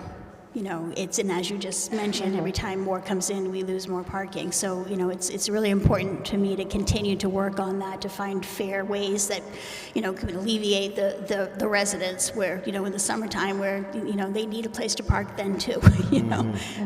You know, the overdevelopment, it's important to me to make sure, you know, you're not going to stop development. That's the reality of life. However, we can shape that development and make sure that it is in keeping with the neighborhoods and that people don't feel as though they are just being marginalized or pushed out of their hometown, that their voice matters as well. And you know, you shape it so that it's something beautiful and not just a box. So, Have you, you've had one term in the city council. Do you feel as if you found your voice? Because that's a lot of, you've got to push back a lot. You know, yeah, absolutely. You know, there's a huge learning process. You know, I didn't know what I didn't know going into this, you know, 2 years ago. You know, and it's you're constantly learning. And, you know, my approach to it is I keep an open mind about everything. You know, anything that I go in there, I work really hard to study before going into meetings. I go over my packet 3 times to make sure that I really understand what's going on. You know, you formulate opinions or ideas, but you can always learn something new in the process. So, you know, I go into it with that understanding that I can always learn something new. And, you know, and every day is a learning experience, you know, and I've found my voice. You know, it's been said that I am quiet, but when I have something to say, I say it. You know, I think before I speak, I choose my words, and I don't shoot from the hip and ask questions later. You know, so. Well said. So, Marjorie, would you like to say a word to your supporters tonight? I mean, a pretty convincing win. It was a convincing win. Yeah, you know, thank you so much. Now I can sleep tonight. I'm very grateful for that. Yeah, and then you know, right back to work. Yeah, then right back to work. Yeah, you know, it's really the residents who make the choice, and we work hard, and we hope that they appreciate it, understand it, see it, and feel recognized. So I think that I have achieved that, and you know, people are important to me. What they think, what they feel is important to me, and even if we don't understand or agree with something, you still need to validate people's right to feel and think what they feel and think. That's just the way it is, you know. So I'm grateful to everyone that came out to help support and came out on this blustery day. I spent 6.5 hours down at Gloucester High School, and I'm still thawing out. Oh. So you can warm So up. it was Thank cold. you. Post-party, Yeah. So, well, congratulations, Thank you. Marjorie. Thank you for your service. I'm Thank sure we'll you. be chatting with you Appreciate it. sooner Absolutely. than later. Wonderful. Yeah. Awesome. Congratulations once Thanks again. so much. Thanks for being with us. Marjorie Grace, your Ward 3 City Councilor. This will be, it's reader. Okay, we have Dylan Benson next. Dylan's going to join us soon. You want to throw up the Ward 2 results? There's Dylan Benson. Solid. Resounding victory there. Nearly 3/4 of the total vote. Hey, Dylan. Hi, Dylan. Hey, how are you two How are doing? you? So, all right, back with Dylan. How you doing, buddy? Good. How are you both Congratulations. doing? Good to Thank see you. Good to see you both, and I want to thank the people of Ward 2 for voting for me, and to those that didn't vote for me, I will represent you these next 2 years, and we will solve problems that we've done these past 2 years of doing the constituent services, and we are going to really truly tackle the affordability crisis, which is the #1 issue facing this community, and also the nitty-gritty constituent stuff that comes Every day we get calls about potholes, we get calls about dumpster being operated when it wasn't supposed to be operated. So these types of things we are going to be addressing. But the true thing that I was hearing throughout this election is truly solving that affordability crisis. So what did you learn in your one term so far? I think one thing I learned is the different dynamics of the council. I definitely came from a municipal background, working for the city of Beverly for 6 years, understanding what the role is and understanding what the role isn't. But some of the intricacies of how this municipality operated differently than where I came from, understanding the types of things that come before this council that don't typically come before other councils, and the responsibilities that we have around zoning, around permitting these types of projects. I think that is a great responsibility, and the people of this city deserve to have that voice, and that's why we have it in place. Do you feel like progress is being made on that? I do think so. But I think there's a lot more to do, and I think some of the things we can solve here locally, and then there's some things that we can't solve. I think one of the things we do need to work on is trying to find a way to get a grocery store back in that lot there. Right. We have to look at if the zoning changes would work there. How do we get a grocery store? Because we do have a food desert here in downtown, and many of the people that I represent, that is one of the issues that folks were asking, along with the affordability crisis, is making sure we have a grocery store here in downtown. And when that Shaw's closed, it was devastating for Ward 2. Yeah, it was high impact. Yes, right? very much so. Is there any progress there that you know of? I think there have been discussions about that. I think that we are really going to be looking to confront that in the next year ahead, and whether it's the zoning change works to, like, I know there's definitely things that have to be fixed at the bottom where the Shaw's was. Then I remember going there many years, there was leaks and all of that. So there's definitely cost, and would a zoning change work to encourage that repair? And then maybe a grocery store comes in. So hopefully I will continue to be working with the incoming administration, and in the next 2 years working with this upcoming administration. And I also do want to say to the Mayor Verga, he dedicated so much to this city, and he's been a great friend of mine, and I want to thank him for his service to this city. Well said. Thank you. We'll let that applause linger. So Dylan, what I think is so cool about the ward councilor position is it is all about that neighborhood that you're in. So what do you love so much about being a ward councilor? Well, I think one thing I really love about it is you really have more of a get to know you type of thing, of truly knowing the constituents, versus like an at-large councilor. You don't know everyone that you're representing. But I will say, like, I've gotten to know so many people, and so many people even today came up to me and were supporting me and said, well, you delivered on this, or you delivered on that. You filled this pothole. You've answered every call that you had. You answered every email. And even when we didn't agree, you were honest with me about that. And that's something I think is different than being an at-large councilor. And I truly am honored, again, every single day to represent the people I grew up with as well. Yeah, it's very noticeable. You've grown into the position, Dylan. I haven't talked to you 2 years ago, too. Like, you really sort of stepped up, in a great way. Well, thank you. So, and when you see the results tonight, I just don't know if you want to have any lasting words for your supporters. Yeah, no, I want to thank every one of my supporters, and I want to thank the people that were out there in the terrible weather today, in the wind, and I know Mary Ann is out there, and I know my campaign manager, Ronnie, is out there, my partner, Carlos, my dad, who was out there, George Benson, who was out there knocking doors and leaving lit drop across there. Thank you so much. And to everyone who voted for me, the 74 plus that looks there, I want to thank them, and thank them for believing in me for another 2 years. And I hope to continue to deliver for them and to show up for them every day. Well, there you go. Thank you all very much. Thank you so Great much. speaking with you. Enjoy your evening. Thank you so much. We'll see you soon. We're going to party like there's no day, no tomorrow. I believe it. I believe it, brother. All right, Dylan Benson, here is your Ward 2 councilor once again.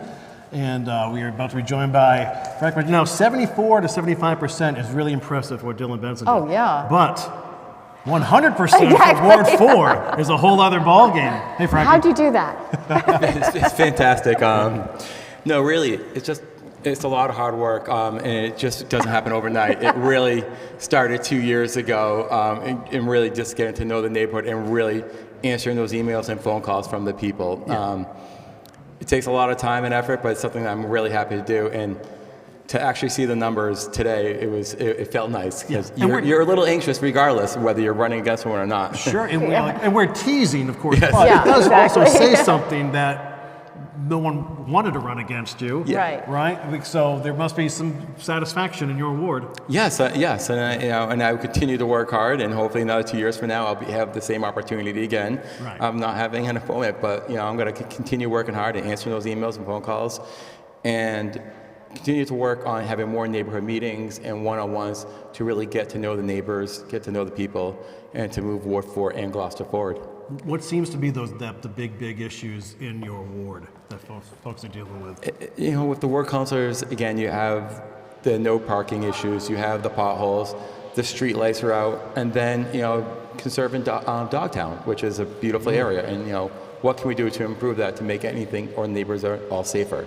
So things like that, those are the phone calls, the emails I get, and I always try to answer them and do that. This is a lot different than 4 years ago when I sat up here and no one knew my name. Right, and that was the Ward 3 race. That was the Ward 3 race, Yeah, correct. right. So how has it felt stepping into Val Gilman's shoes? They're big shoes to fill. Yeah. The major difference is, I'm doing this at a very different time in my life where my children are still young. I work a full-time job, where she was a lot more availability to do a lot of the things. But I'm making the effort, making the time to try to do that, and rearranging our schedule with my wife and my kids just to make sure I'm able to be there for the constituents. So it's a lot of work, a lot of time, but it's something that I love doing, and I really do care for the city, and hopefully the people in Ward 4 in Gloucester realize that. Mm-hmm. Is it the job that you thought it was going to be when you first ran for a ward councilor for Ward 3? I had no idea what to expect. I didn't know what a ward councilor really did. I just know that I wanted to be there and help people. Yeah. But really, it really is turning something to be amazing. There is a lot of work. I think people don't realize how hard we work. 20, 30 to 40 hours a week, depending on what the thing is. It's another full-time job. Right. But seeing the results on certain things, Plum Cove, the street got paved there. Just seeing that area get paved is like, wow, I had a part of that to make it safer. So that's always nice to have. So that's a great accomplishment. That's what I like doing, what I do. Yeah, again, really cool neighborhood issues, right? Correct. That matters. So, what are you looking forward to in the next 2 years? It seems like the big deal is it's just being able to answer people in a timely fashion, be there for them when they need you. Is that what drives you to keep running for this position? It does, and there's always something to learn. There's always something to do. Every day is different. Every meeting is different. So that's why there's always amendments, and there's always things that go to the law. And like, oh, I didn't know that. This is what I can do to help you, or unfortunately, this is why I can't do it, but let's see what else I can do. So there's always something I'm learning, whether it's a local or state law. There's always something that I'm learning, and I like that. Mm-hmm. Well, Frankie, we appreciate you being here with us tonight and spending some time. We knew we were trying to get a candidate statement from you this time around, and we tried half a dozen times. We just kept missing each other. Yeah, But luckily, you slid by anyway. Thank you. Yeah, it's been very hard. We've been, we've been dealing with a lot of health issues and injuries, so it's been hard to sort of manage that. But just happy to be here, and everyone's getting better. Well, we hope everything works out. Do you want to say something to the folks in your ward about tonight? Yeah, I just want to thank you for voting for me.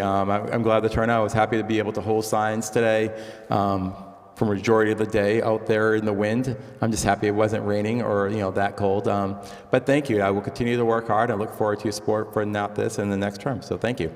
Congratulations. Thank We'll you see you at the open door. Yes, we're very busy there. All the time, too. Yes, you are. Unbelievable. Yes. So, congrats. It was great seeing you again. Thank you so much. I'm sure I'll see you down the street sooner than later, buddy. Thank you. All right, have a good night. Frank Marzota, Ward 4 Councilor. Once again, with a resounding 100%. It was a shutout in Ward 4. Exactly. And Ward 5 as well, while we're at it. Congrats to I was a Sean little Nolan. surprised he was concerned. Heather, you want to talk about surprises? Do you want to talk surprises right now? All right, joining us right now is State Senate Minority Leader Bruce Tarr, our own Bruce Tarr. Bruce. Good evening. You're back at the desk with us. It's an election night in Gloucester. 1623 is providing outstanding live coverage, and once again, I get to sit in this seat as we wrap up the broadcast. Look at that. You really are. We were anticipating this. We said when Bruce Tarr sits down with us, we know we can end the night. I don't know if that's good or bad, That's Heather, a good but thank thing. you. No, that's a good thing, that we wait for you. Well, Yeah. and you know what? You've all been doing such a good job tonight. And I was complimenting the crew. There's such an array of talent out here producing this broadcast. Right. I said I felt like I was watching Monday Night Football with the assembly of talent that's over here. Yeah. It's fantastic. We're getting there. So, Bruce, do you have an initial reaction to the results tonight? Obviously, a changing of the guard, so to speak, but they were big names this year. Well, there's no doubt. I think my first reaction is this was a very vigorous election. There was a lot of hard campaigning, a lot of intensity to this, and that is good for our community. And it reflects the fact that people still care very much about this community, the ones that were seeking election and the ones that were making the choices in the election, and that is very healthy. And my hope is that the kind of momentum, the kind of energy that we've seen tonight will carry forward throughout the term of this mayor, throughout the term of this council, to be able to work on some of the incredible challenges that we all have to work on together. I wonder how the numbers were in other communities that had elections tonight, because I don't know if we have the voter turnout numbers yet, but it looks like this was definitely stronger than 2 years ago. It definitely was, but to put it into perspective, in relative terms, it was stronger. But I think there's a message here that we still have a long way to go in terms of getting even more voter engagement. And I think the kind of races that we saw will help to contribute to that, because if folks see an active, meaningful conversation, hopefully they're going to want to join it. And there'll be time to build that over the next couple of years between now and the next election. I was saying to Corey that I felt as if there were almost two different elections, because I was not on social media at all. I was just watching the forums and reading the Gloucester Times. Sure. And Corey was on social media. And I know you're concerned about newspapers and messaging and, in the community. And I felt like that was an issue, that Corey was getting a different race than I was seeing. Sure. Well, you know that I think local journalism is really important. That's why I value so much what you all do, and why I value the local newspapers that we have, because they are kind of the glue that holds us together and keeps us all informed with accurate, consistent information. And the difficulty with social media is that once you depart from that standard of journalism, there's a very varied amount of content out there in terms of its accuracy and its tone and its substance. Exactly. And so, once again, I think the situation reinforces the importance of having local journalism. And it's a challenge right now for local journalism to survive and be sustainable. Yeah. And young people are not getting any information at all, it seems. That's what one candidate, Sean McQueenie, was clear about that. Well, we still face an enormous challenge in the state and in this country in terms of younger voters getting involved and participating. And you might say, on the one hand, social media is a good place to reach them, and it is. But on the other hand, we're still missing whatever that key ingredient is to get greater participation and greater turnout. And again, that's something I think we all have to work on, because if we want to pass this democracy on to the people who are going to follow us, we need to build that foundation, and we can't wait too long to do it.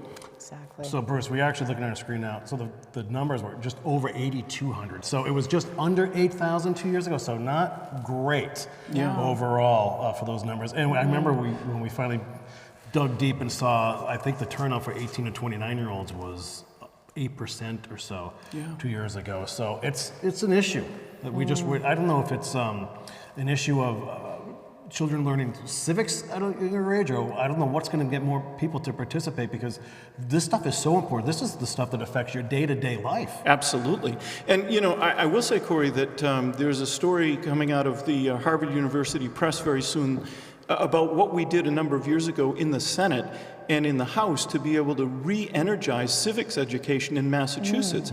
And it was a very bipartisan effort. I worked together with then Senate President Harley Chandler, and we put together a great bill which became a great law that hopefully is reinvigorating civics education in the state, because at the time we felt like it was starting to flag a little bit and we needed to do something to re-energize it. And one of the things that we put into that bill was a civics project requirement for middle schoolers, and that's being embraced in different ways in different communities. But it's something that we can never lose sight of, that one of the fundamental reasons we have public education in this country is to equip students to participate meaningfully in our democracy. And so there's still work to be done, but I'm pleased that we at least took that collective step not all that long ago. And again, there'll be some reporting coming out on that in the very near future. Yeah. You know what's interesting, Heather and Bruce, is one of the big reasons why I love working with 1623 and doing this is I think that the better the broadcast is, I think it can help spur some of that hyper-local democracy to just flourish a little more, because I think for a long time you look at public access cable and it looked like public access cable. One camera, distant microphone, can't hear anything in the background, no graphics, so that's like the big thing we're trying to do now is just up that ante and up the production value. I do think it makes a difference when a 5-year-old can look at his screen and have a better image or better sound or easier access, and we're trying to help spoon feed information to a public, which is a difficult task in and of itself, right? It's a big hill to climb, but we're dealing with a lot of people here who want to climb that hill and make this better for everybody. Well, there's no doubt about it. I mean, production values are important. They're important to attracting attention in the first place. They're important to holding viewer attention, and they're important to viewer engagement. So when folks see something that's professional, they want to be involved in it, they want to pay more attention. And one of the great things that makes us blessed to have both of you is that you are so good at reminding us about what is around us on Cape Ann, the people that came before us, what they built, the people that are here now, what they contribute. And news about elections and democracy is no different. One of the lessons that emerges from tonight is we saw a group of people who ran for public office who gave it their all. And they had different visions for the community, but they all shared a desire for the community to be stronger and more prosperous. They want to make sure people can afford to live here. They want to make sure we're competitive as a community. And those common threads run through everybody that ran for office. And so that theme needs to be carried out even further. And running for office isn't for everybody, but participating in the democracy should be.